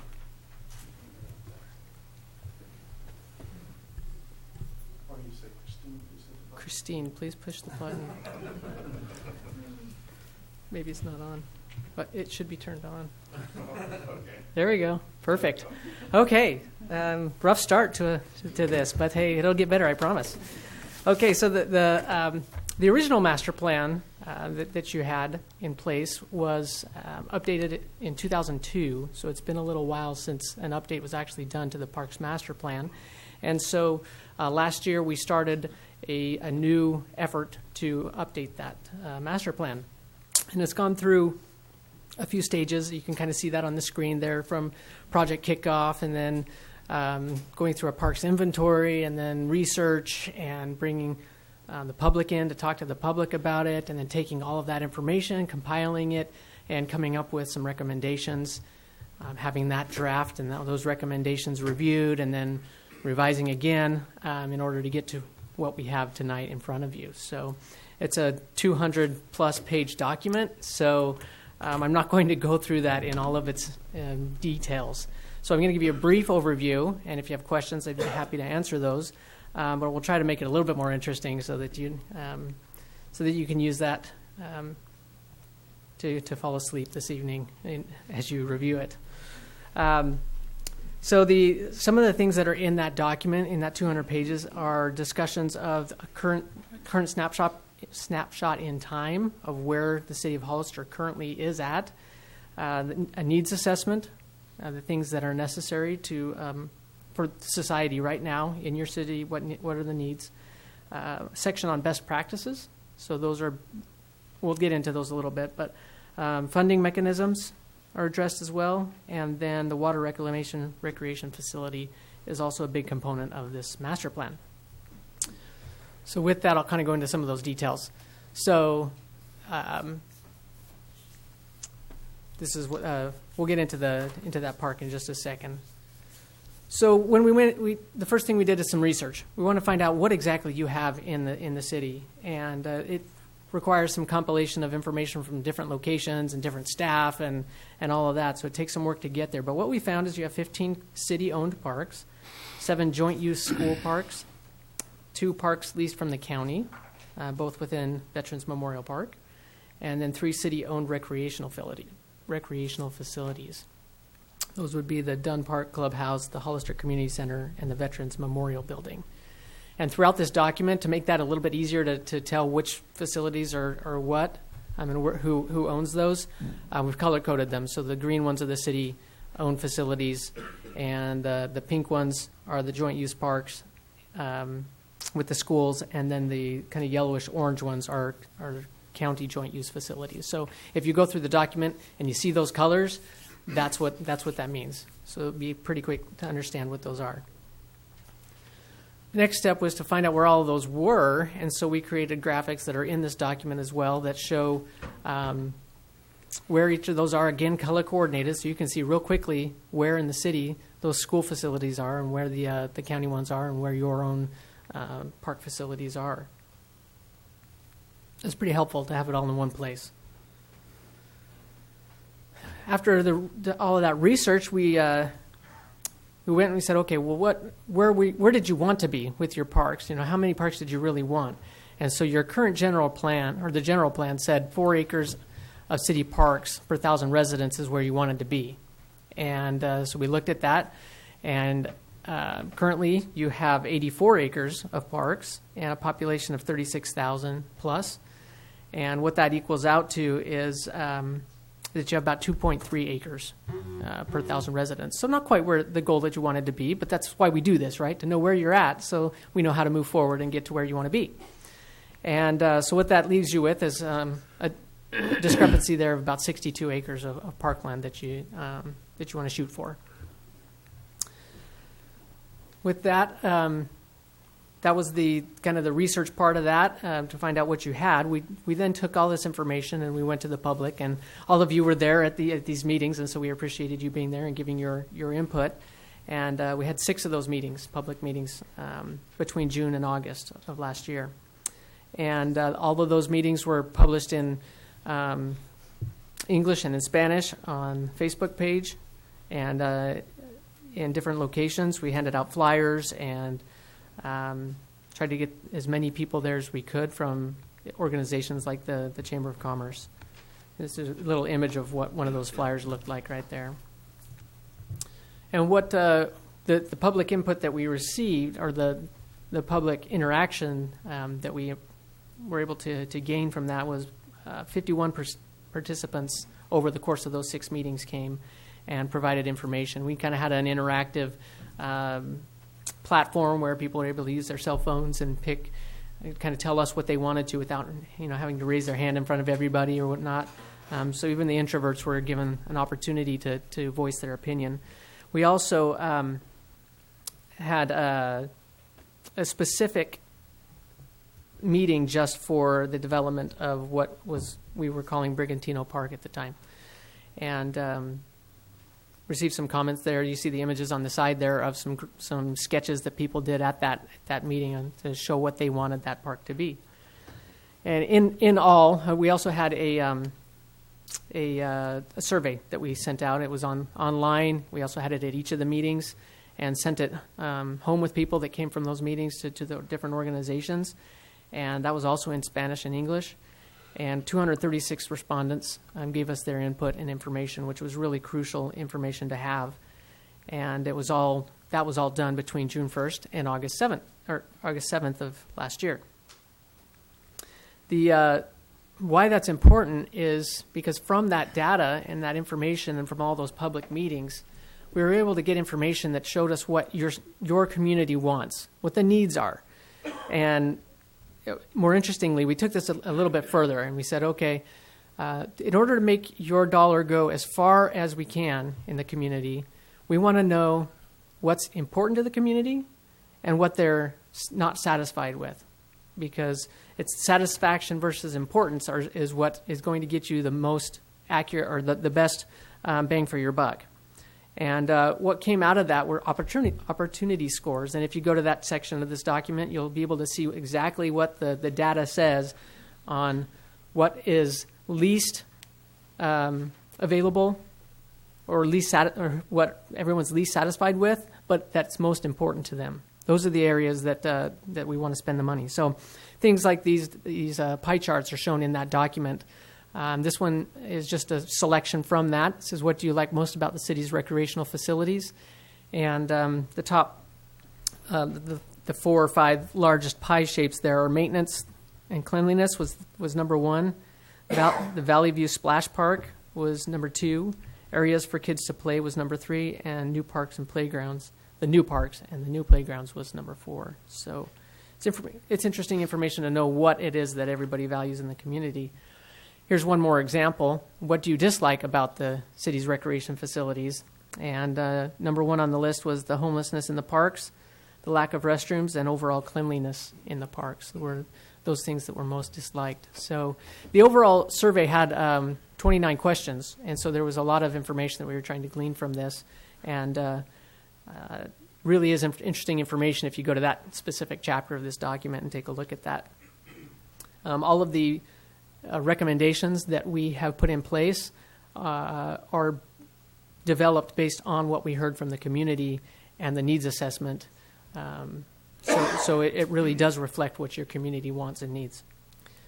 The next section of the document is the best practices section, and this this document, or this portion of the document, has information about what other communities are doing, as well as what works well in your community right now, and what could work well as a best practice in your community when we're talking about parks and recreation. So this isn't necessarily the recommendations chapter. These are things that are done in California and in other regions that would work. We did take and look at different communities that are of similar population or have similar recreation sizes. Those 3 communities that we kind of compared you against, benchmark communities, if you will, are Gilroy, Los Banos, and Morgan Hill. And obviously none of those 3 match you precisely, but they're the closest that we could get to the kind of the demographics and things like that match you as a community. And there's also references models that we used in this document. Morgan Hill was one of those that does some things that are very interesting and that people consistently told us they liked. And so there's some information in that chapter about those as well. One of the recommendations, now that we're getting into kind of the really interesting part of the document, is what do we do from here? This is what you hired us to do, is find out what to do. What are our next steps? This is just a couple of excerpts from the document. So dual-use flood control basins and parks, they can be problematic because you can't use them if they're underwater all the time. And so there's a section in this document that we've talked about the appropriate way to put parks and stormwater together. You want to be able to use those parks as open space, and if it's got water in it, you shouldn't be considering it open space. So this section has a good a description on how staff and developers can work together to make sure that stormwater need doesn't overrun the need for public open space. So that's a really interesting section. The next set of recommendations are the priority parks. These are the improvements that we see as the first step in your priority or your parks improvements. The CIP. They are McCarthy Park development, which is underway right now, the dog park at Valley View Park, pedestrian bridge connection to the water reclamation recreation facility, the Leatherback property recreational development, parks and fitness stations at Hollister Fire Station number 2, and Santa Ana Creek Linear Trail, and San Benito River Trail build out. So these are the areas that we thought would be most appropriate to put your money into right now to make the most impact. There's also recommendations in the document about an aquatic center. There's lots of ways of doing this. The recommendation in, or at least the strongest recommendation in this report, is that be a dual use or a joint use facility, so that you can actually make that happen sooner rather than later. It's a little bit more difficult to do. To get contracts in place that balance the needs of both user groups, but it's the quickest way to get the community, the park or the aquatic center that they really want and have expressed that need. Up there in the screen is like a couple of items to think about when you're doing an agreement, but really the last item there is of the most importance, that a strong joint use agreement is to get in writing an agreement that will supersede periodic trends and endure over time. So it's not just about right now, it's about the long term. So there's a lot of information in this document about that as well. And this is a lot of text. I'm not really going to go through the whole thing here, but the main idea here is that we have programming as well, not just facilities, but there are programs that you run in those facilities. And here are some recommendations on what to do with that. And this came really directly from the community and what they asked us and told us they need. Things like adult recreational opportunities and expanding the teen programs so that they have some software, computer coding type of things. Sports programs for more fields and courts, and adaptive recreation programming. Those kinds of things are what we heard from the community, and they're actually underserved in this community with the facilities that you have. We also have a recommendation in there to work with the San Benito County Bikeway and Pedestrian Master Plan. It was done in 2009, and there's a lot of information in there and lots of connections, potential connections that you can make with the county to achieve more non-vehicular transportation in the city. This is not intended for you to look real closely and read all of that, but this is your CIP, and within this CIP, we've called out all of those priority projects and the years within which they would fall, to hopefully have the money in place to do them, to actually build those in those years. So there are a couple of pages in there that if you're interested in seeing when that dog park is intended to go in, at least you're hoping to budget it and get it to that point, that would be the location to look for something like that. Once you look at all these recommendations, you say, well, where's this money going to come from? It can't all come from the general fund, right? It can't all come from developer fees. So how do we make this happen? Because this is what the community needs. So there's a section all about planning for the future and looking at funding and development type fees. So in this screen here, we've given you just 2 examples of what can be done. The goal in the general plan was 4 acres per 1,000 residents. However, by law, you are able to require 5 acres per 1,000 residents. And so that's one way of moving forward and having sections of the community that when they're developed, they have more park space than the community currently does elsewhere. So this is one way to make sure that moving forward, we have better park spaces.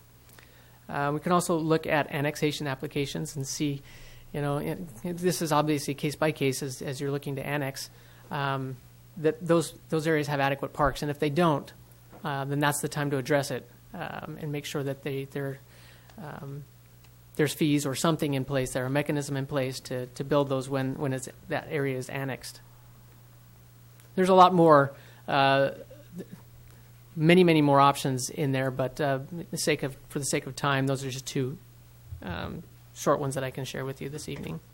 I wanted to take just a minute here. One of the most important pieces of this park master plan, it kind of sets it apart from other park master plans in the region, is that the water reclamation recreational facility was a big piece and component of this. It's one of the biggest park areas in your city, and it needed a little bit more attention. And so staff decided to address it at this time rather than waiting to do it later.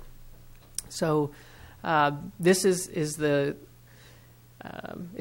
graphic representation of one way to develop out this big park.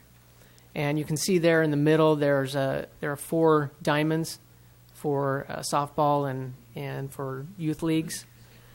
And then as you follow down to the south from there, there's 3 different soccer fields. 2 are standard championship fields, and then there is a youth field as well. I believe it's U12 that we designed it for.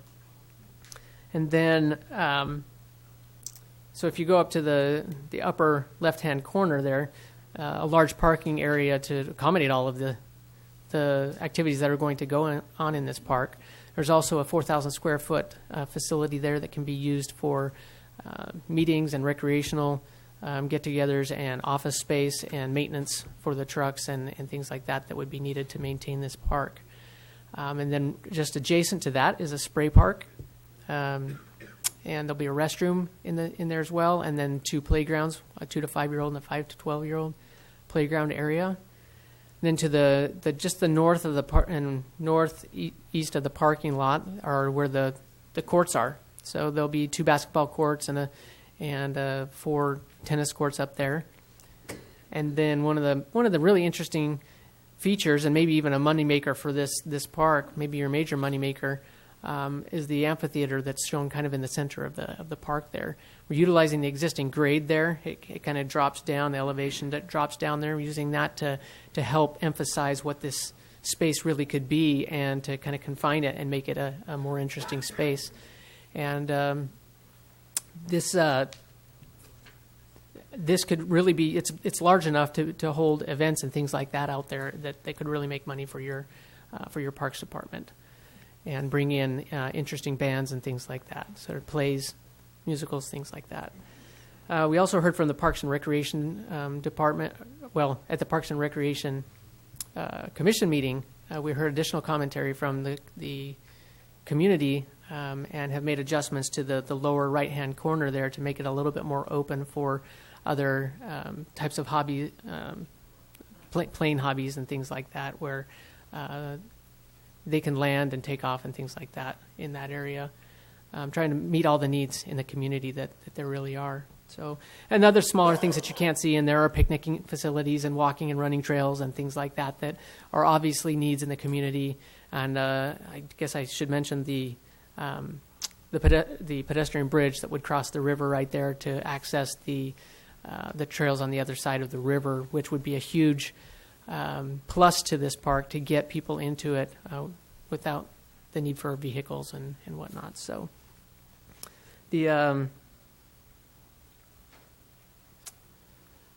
with that, I'll show you just a couple of quick features about the park. So this is the vehicular circulation coming in from San Juan Road.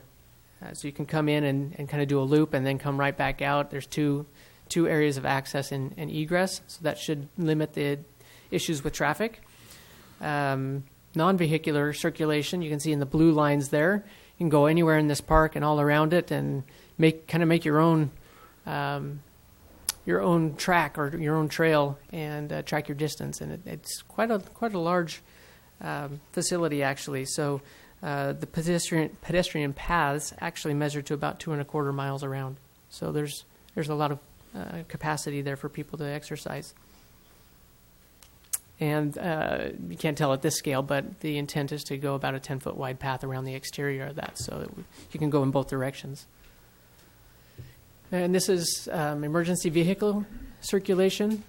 Try and make sure that fire and police can get anywhere to that park when necessary, that they need to, especially down to the areas with active sports where injuries might occur. And then one last image here of the amphitheater. These are just example images of what that space could look like. It really could be an icon and a draw for people coming into your community to use this space. And we see that as a huge opportunity for the community. So with that, I can take any questions and turn the time over to Mike if necessary. All right, any questions from council?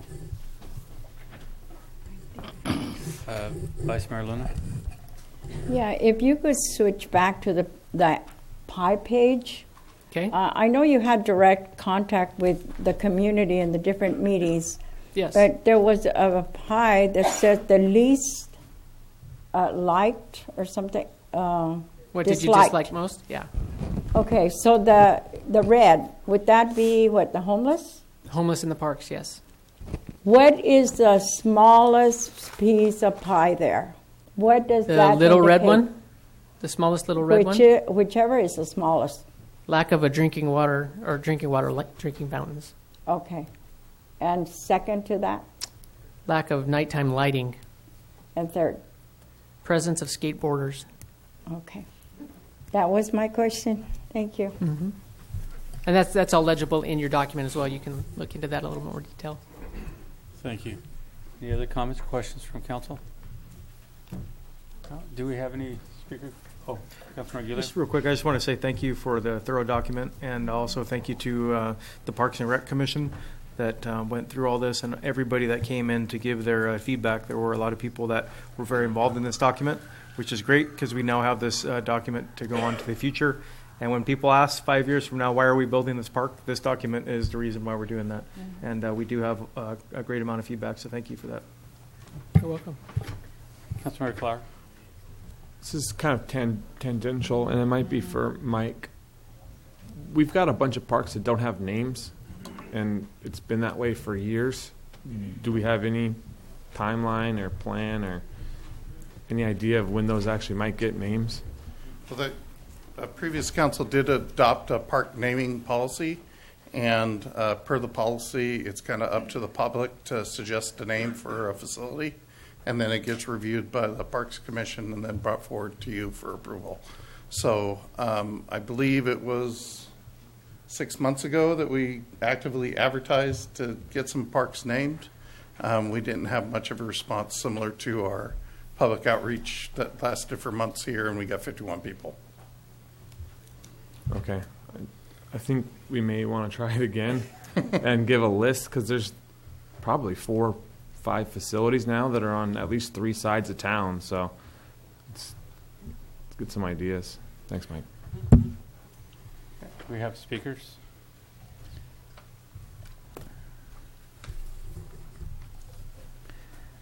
Resolution number 2018-97, a resolution of the City Council of the City of Hollister authorizing the release of request for qualifications for design services for the wastewater recreation facility master plan.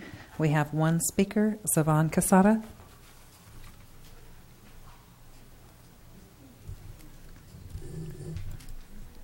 Okay, he was asking about parks, and now he's not here. Look at all the great work we've been doing. I guess he didn't get the memo on this Mr. one. Mayor. Too far down. Yeah. So there is an action item tonight, and what that action item is I'm seeking approval to begin the RFQ process to select a firm to design these improvements. What you see before you is about a 95% complete drawing, perhaps a 20,000-foot altitude. Obviously, when you do the design documents, you get way more into it. And it's set the picnic areas, the benches, the drinking fountains, and everything else. The process of selecting a design firm will take months, so the goal of getting permission tonight would be that we accomplish that during your summer recess, so that we can come back in August with a budget recommendation and also a recommended consultant to complete the design work. I'd like to just say, thank you for bringing this forward. Several years ago, Ray and I met at one of these companies that builds these parks, especially the sport fields, and one of the things they pointed out was the amount of tourism that comes from these facilities. Along with the amphitheater, we could have clubs coming from all over the state to compete here in Hollister. These are the things that help drive our community and our businesses. This is what brings in tourism. It's a great job, a great vision. Thank you for making this thing finally happen. And Zavan, where are you? Mr. Mayor? Councilor Gilio? 10-second comment. I just wanted to say thank you as well. And also, could you do every effort to advertise the locals as well, so we know that this RFQ is going out locally as well as worldwide, so we can see if we can get any local folks interested in designing our local park? Sure. Thank you. Okay. Councilor McClure? What was the cost of that? Will there be any engineering done for the bridge? Isn't the county supposed to do a new bridge through here, or is that on Union? The bridge would not be included as part of this document. Do we know if that's going to be going on at the same time as our process? Are you referring to the 4th Street Bridge? No. Or a pedestrian bridge? Yeah. I think before we do the pedestrian bridge, it needs to go somewhere. Currently, it goes to a chain link fence at the treatment ponds. So I would wait until the river trail was moving forward. The grant application we have? Yes, and that would be the trigger to pull on getting the bridge. The bridge is really, my recommendation is to go with a prefab bridge that they come in and crane into place.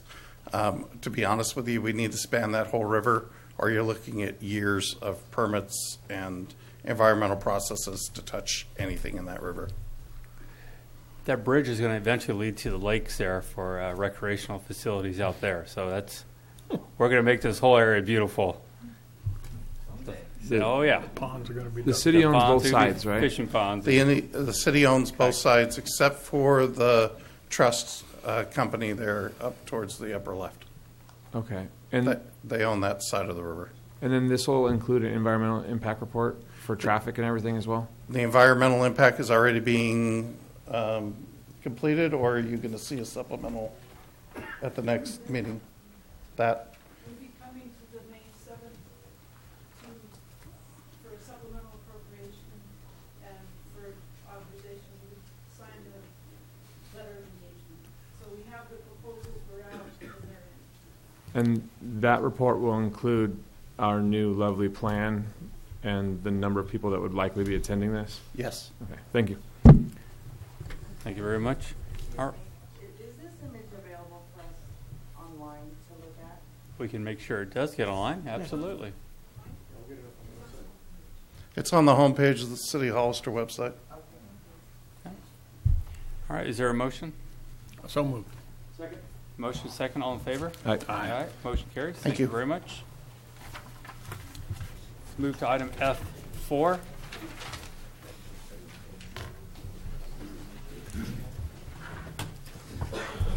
Thank you, Mr. Mayor. This item before you this evening. Mr. Mayor, before we start, I need to recuse myself. Oh, geez. I have a business relationship with one of the applicants. I need to recuse myself. Thank you. All right. Too fast. Thank you, Councilman Gilio. Thank you. Sorry, it takes me a while to pack up. Basically, we all have a business relationship. Thank you, Mr. Mayor. Real quickly, the item before you is to request that the City of Hollister City Council adopt a resolution proceeding with an exclusive negotiation agreement for a new franchise agreement with Recology for the collection of recyclable organics and solid waste. As you are very well aware, this process has been going on for quite some time. I don't know how in-depth of a report you would like me to give you, or if you want to just Kevin and Kathleen are here. I will be able to answer any question that you may have as it relates to the franchise agreements and the process that led us to this point. Most of you were at a study session with the County of San Benito and the City of San Juan Bautista, where the evaluation committee prepared their scoring and gave you the results of that particular component of it. The selection committee made up of myself, the CAO Ray Espinoza, and the City of San Juan Bautista, who was Ed Tweez, and it's currently Michelle LaForge, have given you a curveball and have selected Recology as the person that we are requesting or recommending that we enter into an exclusive agreement with. With all that said, again, you've had a lot of information given to you. Kathleen and Kevin are here if there's any other questions. Otherwise, we would request that we move forward with that. In the event, of course, that an agreement cannot be reached with Recology, the resolution states that we would move to the green waste. And begin that negotiation process. Just as a recap for folks that didn't happen to catch the consent item, the council did extend the contract with Recology from June 30th to October 31st. That allows us to have that negotiation period and a transition period if necessary. So that was an action that the council took earlier tonight. So with the extension, we basically have the trash service until at least October 31st of this year. Okay, thank you.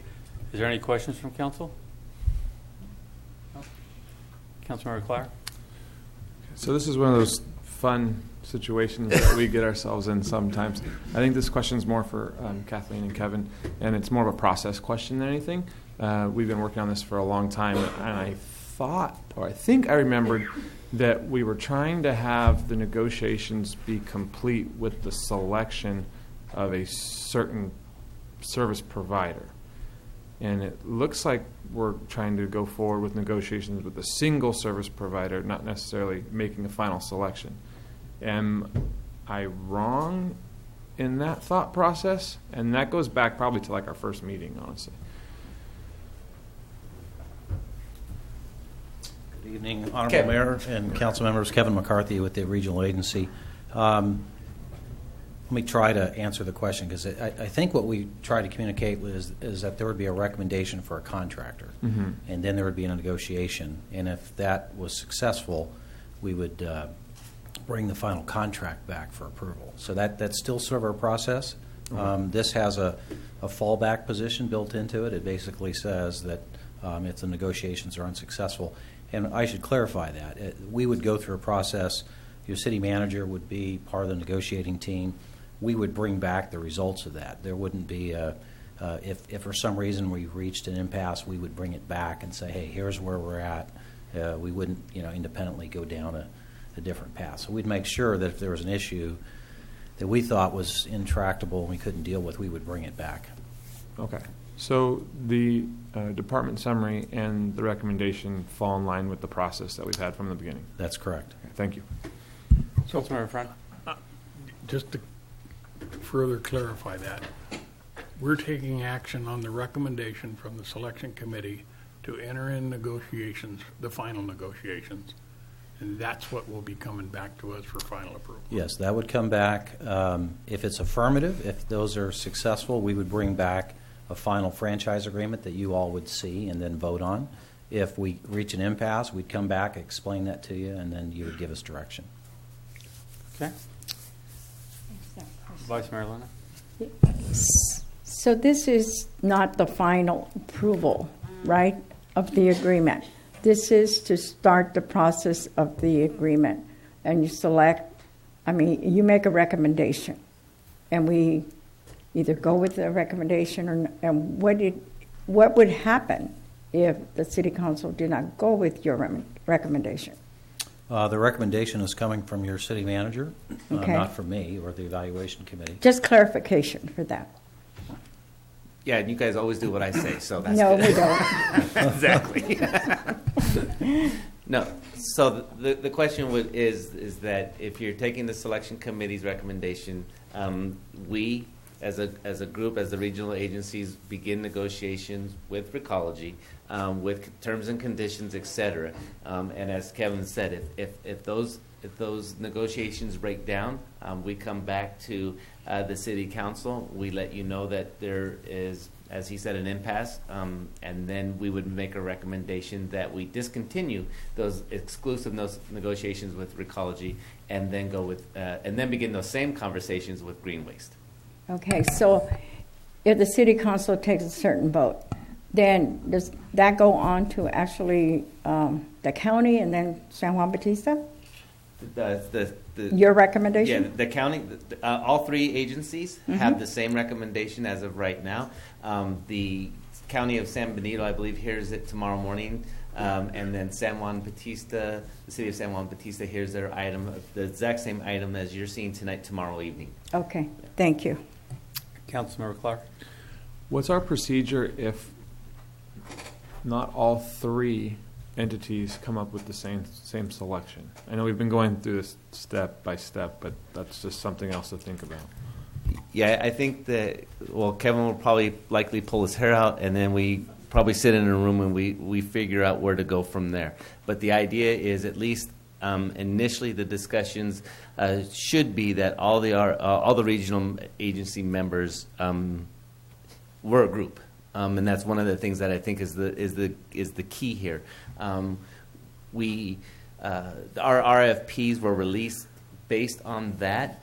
If something doesn't work out, we would likely, I don't know, Kevin, you might have to help me, we'd likely have to probably re-release an RFP with, looking at each individual community as its own little entity, I'm assuming, possibly? Yeah, that's a fair statement. We would have to go to a situation with separate franchise agreements. We'd lose the economy of scales, and we'd have to rebid everything separately. Or if there were two that wanted to stay together. But I think from the beginning we've said it's a difficult process to reach consensus, but the collective of three agencies wins, with a consensus decision, but it doesn't make it a little trickier. So. Thank you. Okay. Thank you. The speaker cards. Yes, Mr. Mayor.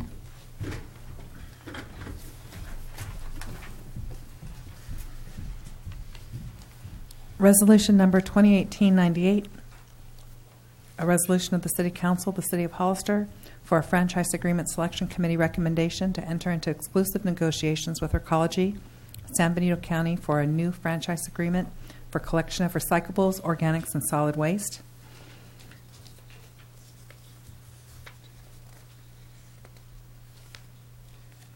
I have 7 speaker cards. The first speaker is Yvonne Casada. You checked. I have more than 7 now. missing more fun. Rick Sanchez.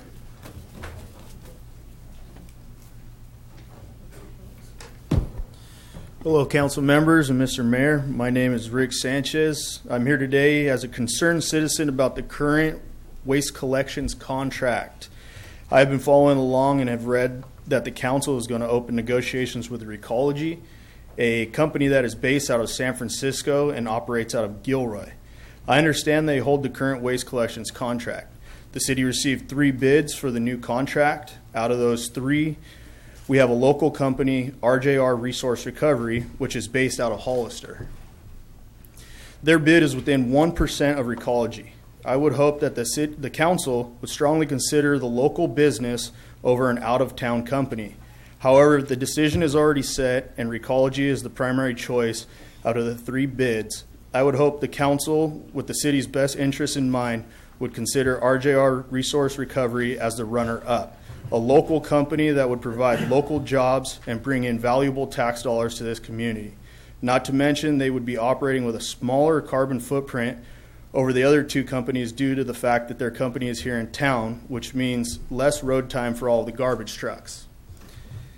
After all, isn't that what Hollister and our leaders are about, supporting local business and making this town self-sufficient?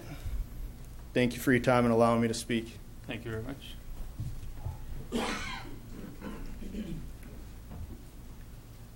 Graham Mackey.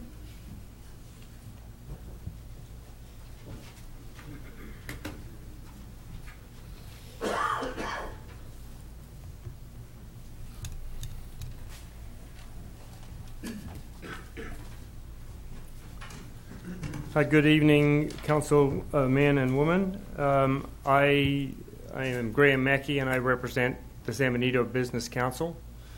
And from the beginning of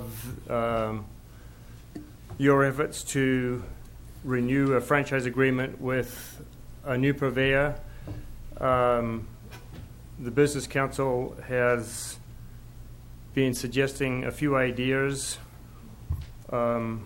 and we've been actively tracking this opportunity and communicating since June of 2017. Number 1, maintain roll-off services for waste, construction, and demolition. As a competitive open market, this is especially important for our agricultural growers and processors, as many local and small businessmen need to have competitive service. Focus on the total revenue, including perhaps a 5% preference for local companies, as well as those that might effect and actively compete in our community, and who possibly would hire local residents, buy products, and process services within San Benito County. Require a corporation yard that has a safe, efficient location in the county that is managed and operated primarily by San Benito County residents. This will greatly reduce truck trips, reduce impact in our air quality and local roads, and generate an estimated hundreds of thousands of dollars, if not millions, in fees, property, sales tax, income to the county and city. We know that every dollar invested by local businesses generates 1.9 to 2.67 times more economic activity and household income, and we have information to support this. Require that the equipment used by the new contractor is new or less than 3 years old. So we're asking these things to promote local business and keep money in the county. Thank you for your time. Thank you. Robert Rodriguez.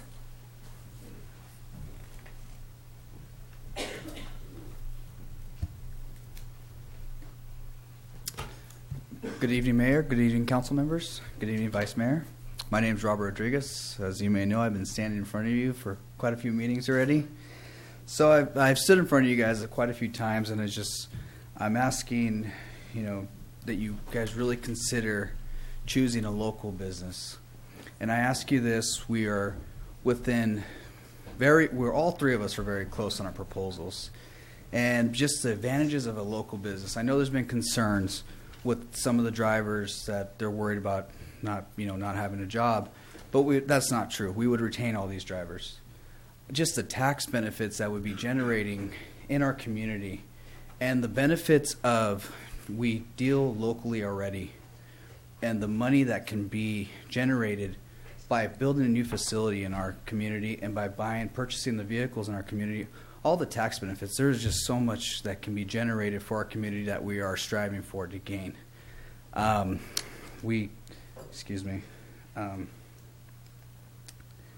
It was asked that there was 100% general manager. Well, I'm more than 100%. I live here, so I'm here 7 days a week. You all see me in town. Everybody knows where to find me at. You'll find me at work. We have a local yard. We're here in town.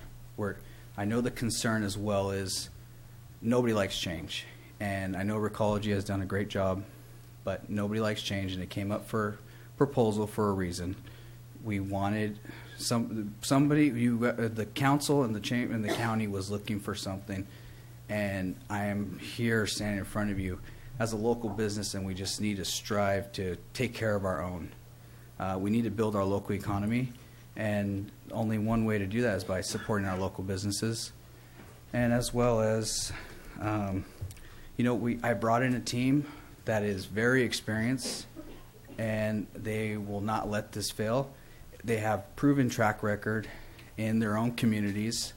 They've retained contracts for over 20 years in their communities, even longer than that. Since one contract they've had since 1947. That says a lot about who I brought in to really take care of our community, and that's pretty much what I have to say. Thank you very much. Thank you very much.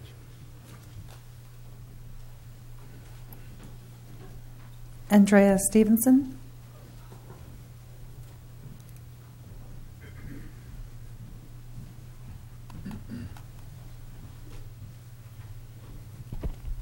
Good evening, Mr. Mayor, Honorable Council. My name is Andrea Stevenson, and I'm here representing RJR Resource Recovery. I have to say that the people that have spoken before me really kind of stole my thunder, but all of their points are very, very important ones. And as you go about deciding this very important decision that is before you, I hope you will give an opportunity for your local service provider who's been providing this service for you in this town and its outskirts for 10 plus years. They've done a really great job of servicing the areas that were underserviced by existing service providers, even prior to the one that you're looking at potentially going with again for now. So in closing, I would like to ask that you can take one thing into consideration, if nothing else, and that is if you are unsuccessful with your negotiations with your current service provider, please let RJR have an opportunity to negotiate in addition with Green Waste so that you can have a comparison for two companies and not have to just rely on one solution. Thank you. Thank you very much.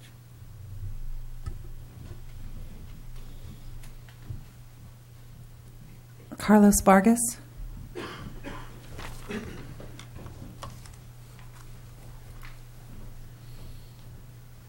Good evening, City Council, Mayor. My name is Carlos Vargas. I've been in Hollister in the past 42 years, and I've been involved in soccer, local soccer, in the past 41. So I have so honor to meet, to know so many people all around Bay Area, Fresno, Los Baños, Gilroy, Morgan Hill, Gilroy, Watsonville, Salinas, all the way to King City. And I've been involved, pretty much involved in soccer, like I said, as a player, as a all-star, soccer all-star, Hollister All-Stars manager, coach, as the Hollister, local adult Hollister president, And in the past 23 years, I would say when I retired, I became a referee. Then I've been meeting so many people all around, like I said, and I received so many questions, and most of the time concerning their soccer fields. And I'm the one, that I suggest them to talk to the leaders, local leaders. If it is Greenfield, Salinas, go talk to their city council. Mr. Vargas, sorry to interrupt you. Is this about soccer or is this Yes, about sir. the contract? Yes. So if it's about soccer, we're going to have that conversation another time. Great. Okay, okay, Mayor. And last night I received a call, concerning this specific issue. And there's nothing against, the employees from, because I have a few friends, who works there. Luis, he played with me about 15 years ago. And what I always suggest, most of these people is when they have something concerning, their community, to go visit and talk to the leaders, local leaders like you guys, like, the city members. And, they might help you. And so right now my question is, Mayor, City Council members, don't you guys supposed to support our local businesses? Thank you. Thank you. Emily Finn.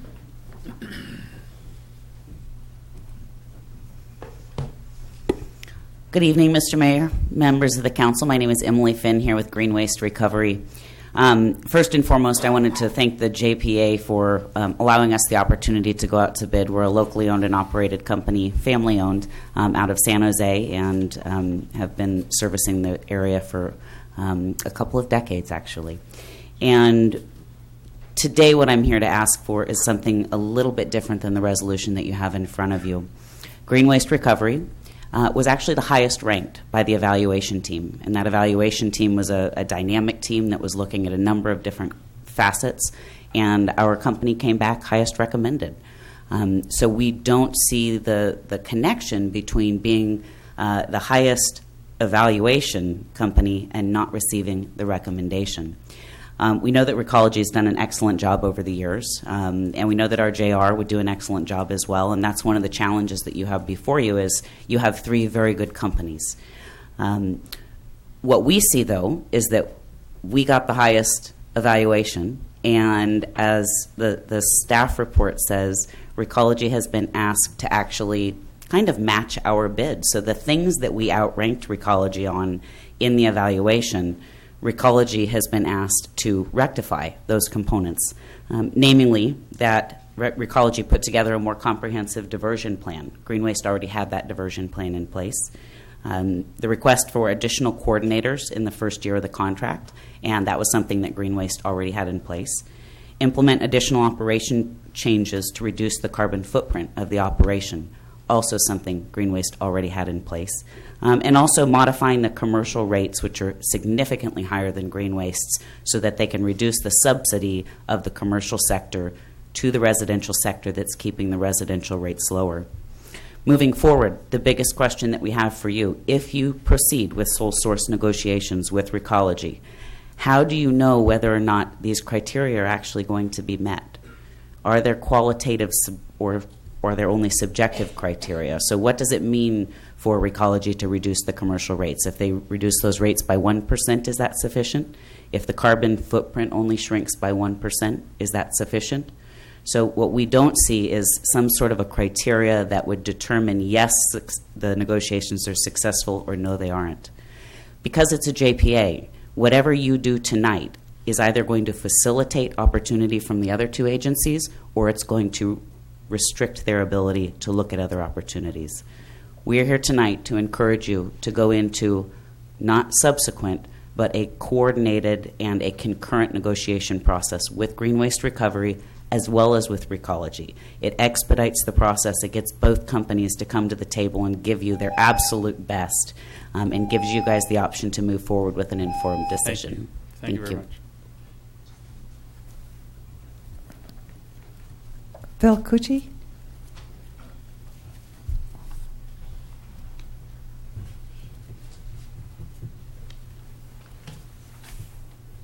Mr. Mayor, members of the council, my name is Phil Couchet. I'm the general manager of Recology San Benito County. Just a side note. It's interesting that Robert talked about employee local ownership, and I just want to bring to your attention. All these employees over here are owners of Recology. We are an employee-owned company. I've spoken to you many times about the hardworking employees of Recology, many of them who are in the audience tonight. They come to work, they do a good job servicing your city, and they go home to their families. Many of them who live right here in the city of Hollister. Recology and our employees are part of your city. Their kids go to school here. They're active in the local community organizations and nonprofit groups, and they spend their hard-earned dollars at your stores and restaurants every day. The last few months have been very anxious times for these employee owners, waiting to hear the fate of their jobs.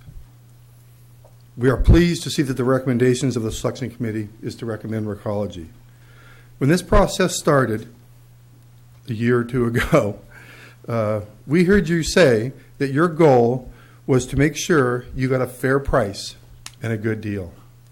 Recology provided the lowest cost proposal while continuing to provide good service.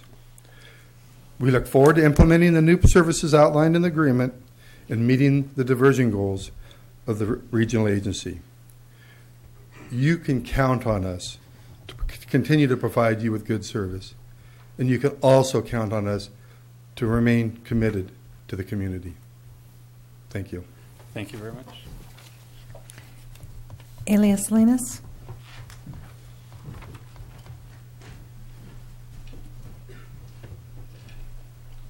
Good evening, council members and mayor. The Recology, the last time that they were granted the contract with the city, they, within 18 months, increased the prices to the residents, and now they're offering to reduce the prices for the residents to receive this. That's part of their deal, which is great. But there's no guarantee that they're not going to raise the prices again. And what they've done to make up for the prices that they've reduced to the residential, they're increasing the prices for the local businesses up to 70 to 110%. Those prices are in turn going to be going to the local consumers that are shopping here in town. So they're going to make up. It looks great. It looks great on paper, but we who are the consumers in this town are going to have to pay for the prices that they're lowering for residential. I think that you need to consider that. Another thing is that the local RJR, their vehicles are registered locally. So I think it's 41% of the DMV comes back to the city. So I think you should also consider the fact that it may look really good, but if you go with somebody local that's already here and they're established, the registration fees are big. The insurance companies are local that they're paying. Everything that's local with this company, the money is staying here. They're offering also to take on the employees. The Recology employees are going to be hired by the local company. I think you should need to reconsider and try to see what we can do with RJR. Thank you. Thank you. Robert Rodriguez, Senior.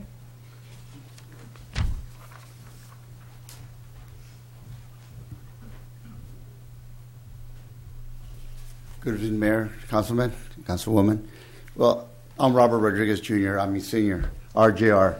RJR started back in 1995, okay? And I also have another heating company that started back in 1985. So I've been doing both business for well over 30-something years. So I know the business aspect of everything. Okay, in 2000, when Recology, North Cal took over, they stopped at Vicina's store. They didn't want to service none of the South County residents. And that brought me, Mandy Rose came up to me and said, would you like to service South County? I go, yeah, why not? I'm going to get my feet wet with picking up garbage. So we took all the South County residents back since 2000 when you couldn't burn garbage anymore. So that's about 160-something residents out there. Also, because of our great service, our great prices, we were able to do all the schools in San Benito County, which is a 10 all-Hollister school district, Southside, North County, Willow Grove, all those schools, they're not tied into franchise. If Recology or North Cal gave them great service, they wouldn't go with us. As far as the roll-off service, we're top-notch. Because if we weren't, they would be with Recology. We do a great service to this community. Also, you guys don't implement, and all I hear is shop local, local business. Now, you guys implemented one of your ordinance at 5% preferential. We're not even 1% difference at the bottom line. Everybody has their, and we can service the residents because it's just service. We can service the commercial, as we do right now. We have a great commercial. We're certified by the state to do all the garbage, all the construction debris. We have the facilities set up.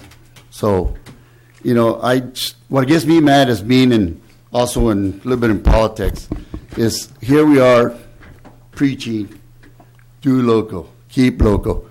When you, city councilman, want to negotiate with one company now. If you open negotiations with Recology, you show up, it was Greenways and us. Everybody negotiate, bring everybody to the table.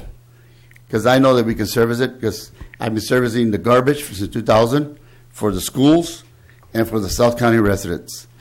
And we have no complaints. People call me, they said, there's papers flying all over the place. I'll send a guy out there to clean it up. People that know me. So we're local, we're not going anywhere, and we're going to be here. I've been here for a long time and plan to die here. Thank you. Thank you. Dave Sikich.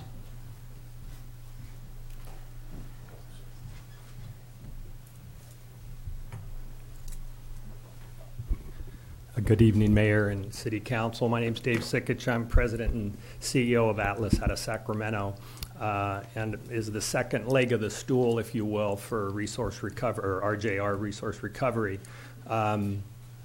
And you know, I've been in this industry for over 38 years, and I was honored when Robert and his father asked me to participate in this RFP for waste services. You know, I've known Robert for the last couple of years, mostly socially and through leisure, and so to have a business opportunity to work with them, I was honored. I will say that it's already been said, you really don't have a bad choice. Recology and Green Waste are highly regarded companies within our industry. However, we are also, not only within our industry, but in the communities that we serve. So I just want to let you know that we can do this. We're here for you. We understand the recommendation and can't compete with the economies of scale that an incumbent has with cans on the street, trucks on the road. So we get that, if that's the decision that you make. We would ask that if negotiations fall apart, we would love to have a seat at the table. If you choose to do a dual course negotiation, we would encourage you to make that 3 companies. We've seen that work, and it ultimately will give you the best product for your city. Thank you. Thank you very much. There are no more speakers, Mr. Mayor. No more. Thank you. Okay. Any other questions from council? Councilmember Clower? Yeah. This is probably for Kevin and Kathleen. What are the potential downsides of having a 4-way negotiation like this? I mean, in my business, usually when people are competing, it tends to work out better for the consumer. And I'm wondering if this is another step in that competition, or if there's significant downsides to bringing that in at this point. Because at some point, it's got to stop. I just don't know. This wasn't something that we've talked about, I don't think, in over a year. So, it's a good question, Councilmember Clower. You know, there are pros and cons to doing that approach. I would say that we've had a competitive process. We've gone all the way through it. We have pricing from the 3 companies. As all of the speakers have mentioned, they're incredibly close. Now, it is important to note that the costs are within 1%, but the rates are wildly different. So if you look at the tables, the rate schedule tables, you know, Recology has clearly has the lowest residential rates. Green Waste has the lowest commercial rates. RJR is kind of in the middle. And so you can sort of argue either side in terms of, well, who gave us the best price on cost, who gave us the best rates. I think the tricky thing about doing multiple negotiations, I think 3 would be very tricky, is, where do you stop? Where are the guideposts? Because we have a situation now where everybody knows each other's numbers. And that makes it very tricky, right? Everybody else knows everybody's numbers. So who's to say they all don't just match each other's numbers? One day they all match each other's numbers. What happens the next day? Well, what did the other guy give? Well, I'm going to go to this number. I mean, it sort of can go on and on and on and on. I think we have the basis of the evaluation committee to see how we differentiated the firms. And I think what we told you in the report is that you have 3 very good teams. But there clearly are differences. There are varying strengths with the 3 firms. And so it's sort of, I guess, again, the tricky side to it is now that we've said, well, this company has these deficiencies and this one has these strengths, you just have this scramble of everybody trying to match who they think has the best deal. And I think it becomes very difficult to ultimately make a decision. I think you have to sort of call the question. If you feel very strongly about 2 firms, I think that's a little less tricky than 3, but you still have the same issues. I think each of the companies now knows each other's numbers, and so if you just sort of have a blind negotiation, you put your city manager in a very difficult place. I mean, what's the best number for your city manager? If you go off and negotiate with everybody knowing each other's numbers, then where do you ever sort of end up? Does Bill get a number from company A and then go to company B and C and say, can you match that number? It sort of it becomes a pretty dicey proposition. So I think if you had a situation where you really felt strongly about your top couple of firms, that's certainly something that's done. I don't know how common it is to take everybody into a concurrent negotiation, but I think that's really your judgment call. I think you have a lot of background in all 3 firms. The 2 top firms' rankings were very close. The 3rd company was more distant. And so, it's not an easy decision, so I don't think I can give you a clear-cut answer, but that's what I would offer. Thank you. Okay, any other questions? Vice Mayor Linda? Yeah, I just wanted point of clarification here. Whatever decision that this council makes, we make it for the local people. We are the Hollister City Council. We're not making it for the county, and we're not making it for any school district. We're making it for the city and the residents. So I just want to make sure, because what I'm hearing tonight is people telling us that we should consider the local people, the local. We are doing that. We're doing exactly that. And so when you mention that, think of what we do here, we're looking at dollar numbers. We are looking at cost savings. We are looking to be more, we try our very best to accommodate everyone. But I just want to point out that when people call to our attention that you should consider your residents and the local people, we are considering, no matter how we go, we are considering our local residents. So when the county votes, they'll vote for the county. If the school districts want to do something different, it's the school districts. We are not talking about any of them, and we're not taking consideration right now on that. We're taking consideration on the residents of the city of Hollister. Thank you, Mr. Mayor. Thank you. Councilmember Frank? And I want to appreciate everybody that showed up tonight, because this has been about 18 months, I think, that we've been going through this. And I know for a fact that all 3 of the companies have had several opportunities to make their case. Now we have a selection, we have a process. We have a selection committee that's made their recommendation. And I think we should go with the process.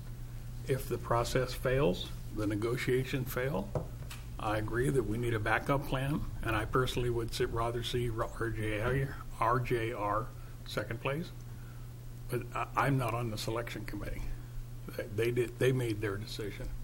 We're going to act on their decision now. That's what we asked them to do. Make a decision. Now we're going to either act on it or not. If we're not going to act on it or follow their recommendation, then everything goes back to start day one. We're going to start all over again because, like was pointed out, everybody knows everybody's backyard now. Everybody's been in their house, seen their numbers, crawled all over their trucks, whatever it was, to make their bid. So now to go back and say, okay, never mind, let's do this all over again. They're not starting from square one. They're starting with everybody's hands in everybody else's pocket. So it'd be real difficult to do that again. I don't know how we could do that. Okay. I just want to take the time to thank all three companies. When we did start this process, the question was, how do we make sure we're getting the best value for our residents in our community and quality service? I was really amazed at how close all of you were in that. Good service, good people. And I want to thank the committee that worked so hard on this. A year, how many months was this? 16, 18 months? It's a long process. I think it almost beats out the cannabis issue in time.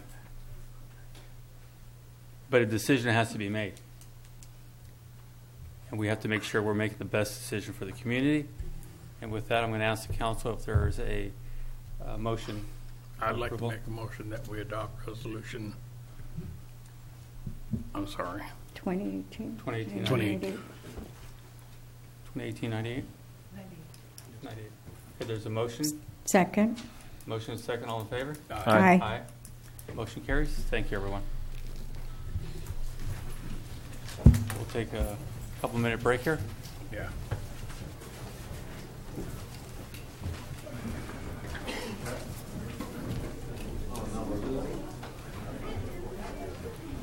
I mean, I hear what they're saying, but it's time to kick the can down the road and let's move this. And they would all sit here and cry to you. That's their business.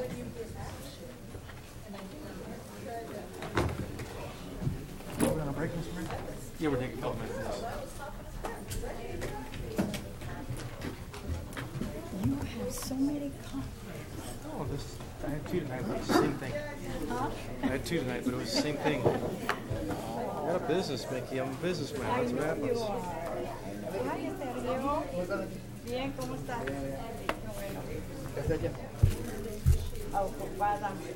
Todo el tiempo. Ustedes le dicen que te mandaron mensaje, yo mandaste el mensaje a mí. Estaba en la... ¿No has visto si estás en una... está corriendo para pues, un pariente de Pérez Rodríguez? ¿No lo has visto? Y le dije a mi papá, es primo segundo, ¿no? Y le dije, voy a decirle a mí que si me deja poner Omar. Va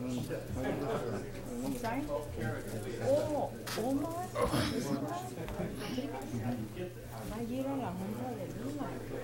Pero dile que no vaya solo. Que lleve a gente con él. Porque el otro día tocó en mi puerta.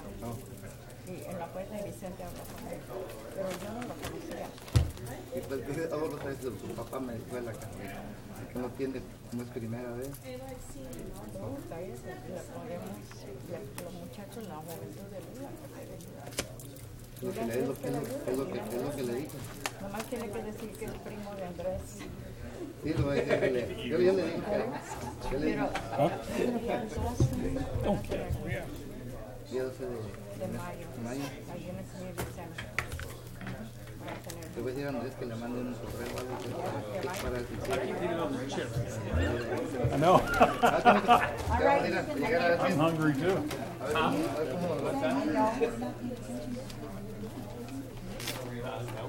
No, not me. Oh, it's amigo What do you mean? I'm paying attention in the word. Getting beat. Dile que eres papá de Andrés. We actually only have one item left on the agenda besides our report. Yep. Let's wrap this baby up.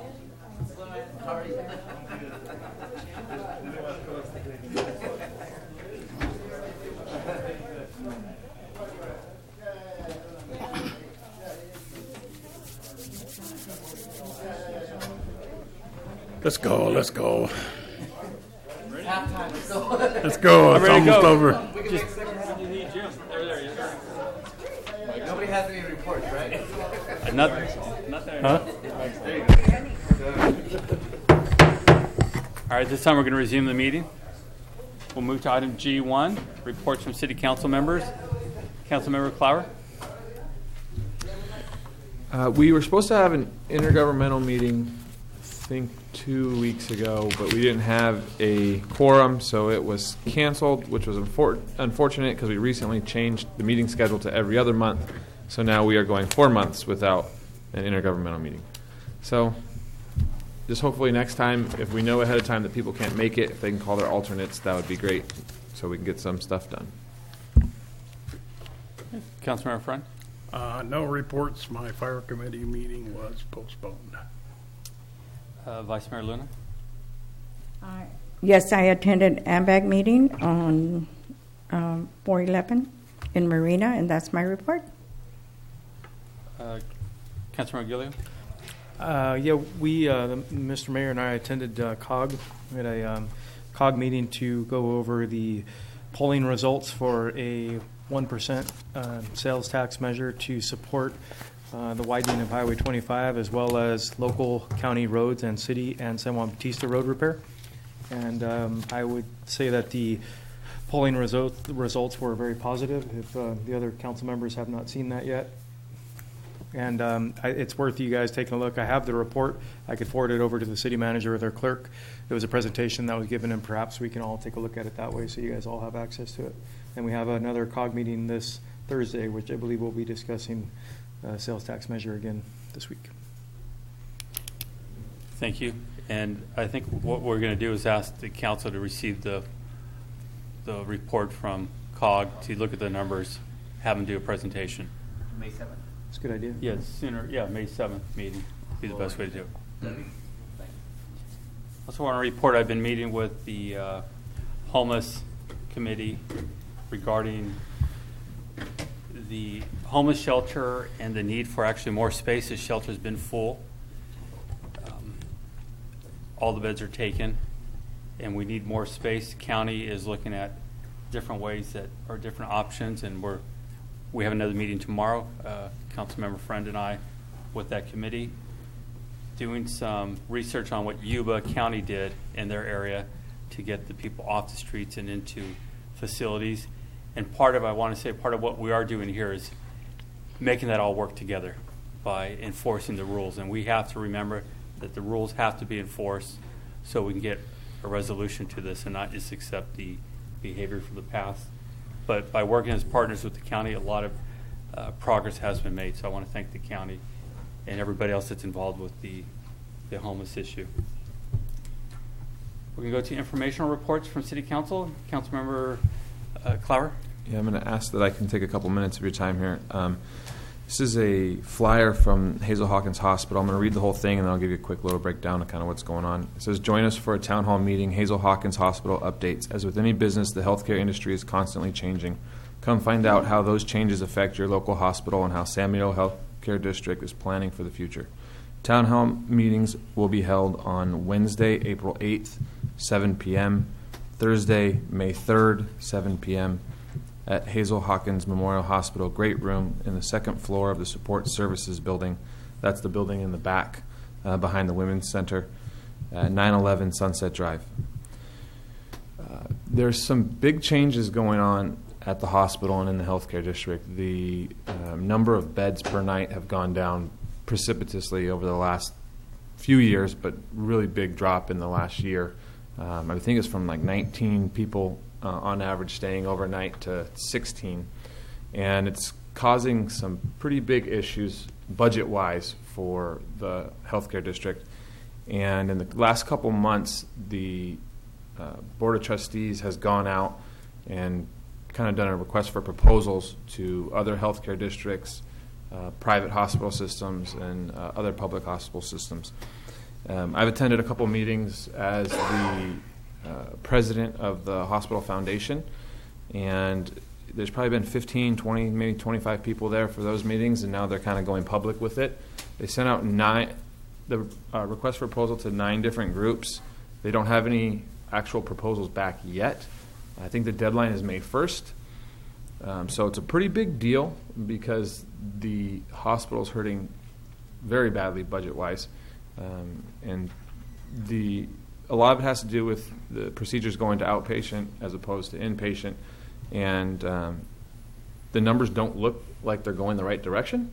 So the hospital's looking for ways to team up with other entities, whether it be Salinas Valley Healthcare District or some of the systems that are in the Bay Area. So very important, could be pretty big changes to the way the hospital runs in the coming years. They're actually hoping to make a decision and have it in place by the end of the calendar year. So it's a pretty fast process for local government. And once again, those meetings will be held on Wednesday, April 18th at 7 p.m. and Thursday, May 3rd at 7 p.m. on the second floor of the Great Room in the Support Services Building. Thank you. Thank you. Good update. Councilmember Friend? Yeah, a couple things. One thing is I happen to be a guest of the facility that he was just talking about over the weekend, and I just want to pass on to Hazel Hawkins and all their employees. It was an outstanding stay. I could not have been treated better. I could not have gotten better service than what I got out there. And I've been to several very large hospitals in the last 10 years, and Hazel Hawkins just flat dazzled me. That was excellent. But I will say that I was in a ward, and there was maybe 3 other people in that ward, and there was probably 20 beds in that ward. So I understand what you're saying. I'm not sure what the deal is and why. Maybe we're getting healthier. I'm not sure, or maybe it's they're going somewhere else. I'm not sure, but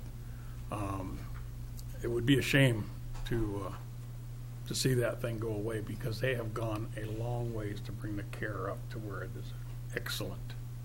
I just wanted to pass that on. The other thing is that we will be having another meeting of the Monterey Bay Alternative Power Board on Thursday in Monterey, and I will be bringing back a report from that.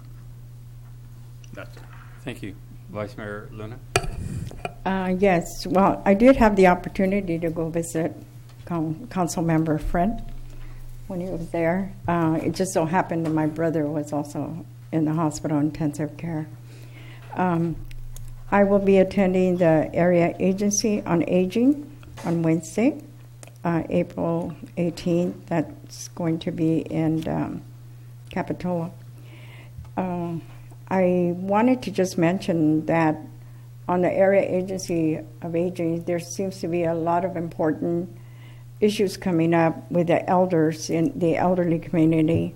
And I happen to be the only one in attendance, and I think I mentioned this before. I'm the only one in attendance from San Benito County. The Board of Supervisors has not been there for a year. San Juan Bautista has been there once in 3 years. And I just feel like I think people need to pay more attention to it because after all, if something should happen down and come down to our level, what's going to happen to Jóvenes de Antano? And when she presents her budget and her proposals, I'm there to push it, and I'm the only one. So I think it's very unfair. But anyway, I just want to mention that. Also, on Saturday, I attended the Joaquin Avila Memorial, and it was a beautiful event in Watsonville. The city of Watsonville assisted us, the committee, in putting it together, so it was a memorable event. But I do want to bring up something else that I'm thinking when this community and the city of Hollister residents want a celebration of any kind.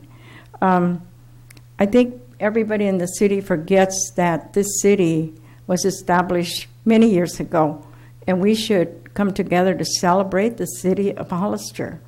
I don't know how many of you have been watching on KSBW, but the city of Watsonville threw a big old batch, a community event in the day on a Sunday, on Saturday and a Sunday. The city of Salinas did the same thing the other day. And yet, where's Hollister? We need to celebrate Hollister.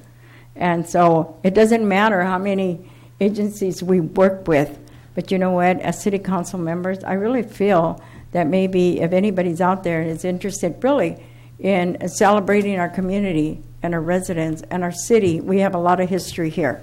yes, I'd like to see some kind of committee form, Mr. Mayor, so that we can move forward in celebrating our city as well. That's my report. Thank you. Councilmember Gilliard. Thank you, Mr. Mayor.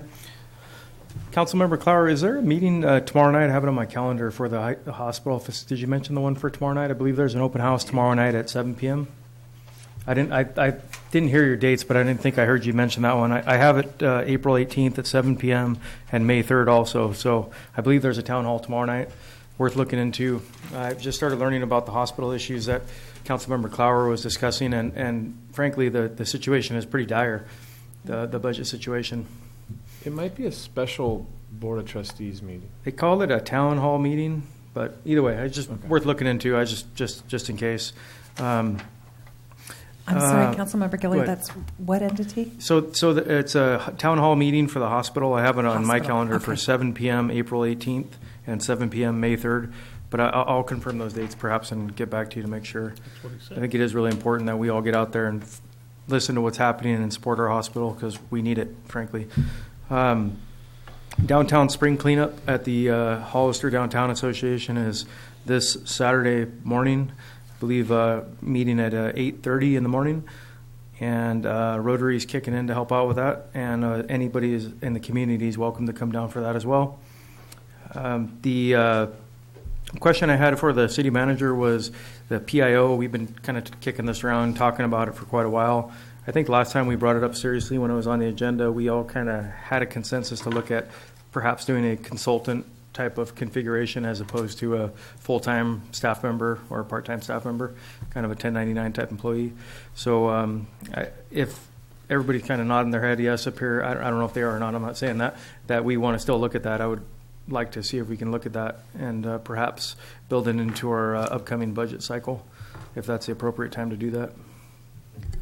And I had just ahead of time, let me say there was no Brown Act violation because I did not see Mickey at the hospital, but I did go see a Ray friend at the hospital and got to say hi to him, and I could tell he was doing good because all he wanted to do was talk politics right away. So he was doing good, man. I said, just relax, Ray. We're not here. I'm just here to check on you. So I'm glad you're doing well. Time. And as a side note, my mother-in-law is actually in that facility now. So just in the last few weeks, we've had a lot of experience in there. And I got to tell you that I, too, have been severely impressed with the staff at Hazel Hawkins Hospital as well as the care that they're receiving. I always hear complaints. You hear the negatives. A lot of times you don't hear the positives. So I did want to mention that. And one last time, April 19th, which is this Thursday, is a COG meeting at 3 p.m. Again, if you're interested in potential sales tax measure, we'll be talking more about that then. Thank you for the time, Mr. Mayor. Thank you. Just wanted to remind all the men out there, Saturday, April 28th is Walk a Mile in Her Shoes. So it's time to put on your high heels, come out to the 400 block Saturday morning. It's a lot of fun. And I think all the men in this community should be required to be there. Thank you very much. Let's move on to item G3. This is to ratify City Council Member District 1 appointment to the Parks and Rec. Yeah, I would like to make the appointment of Mr. Jose Fernandez. Okay, there's a motion. Second. There's a motion and a second. All in favor? Aye. Aye, motion carries. Thank you. Item G4 we've taken care of. H, I, and J, K, no business. Motion to adjourn. I would like to make a motion to adjourn in memory of Sadie Hernandez, who passed away last Friday. And she was a great lady and a member of this community for a long time. Thank you. Okay, there's a motion. Is there a second? Second. Motion second, all in favor? Aye, motion carries. Thank you, everyone.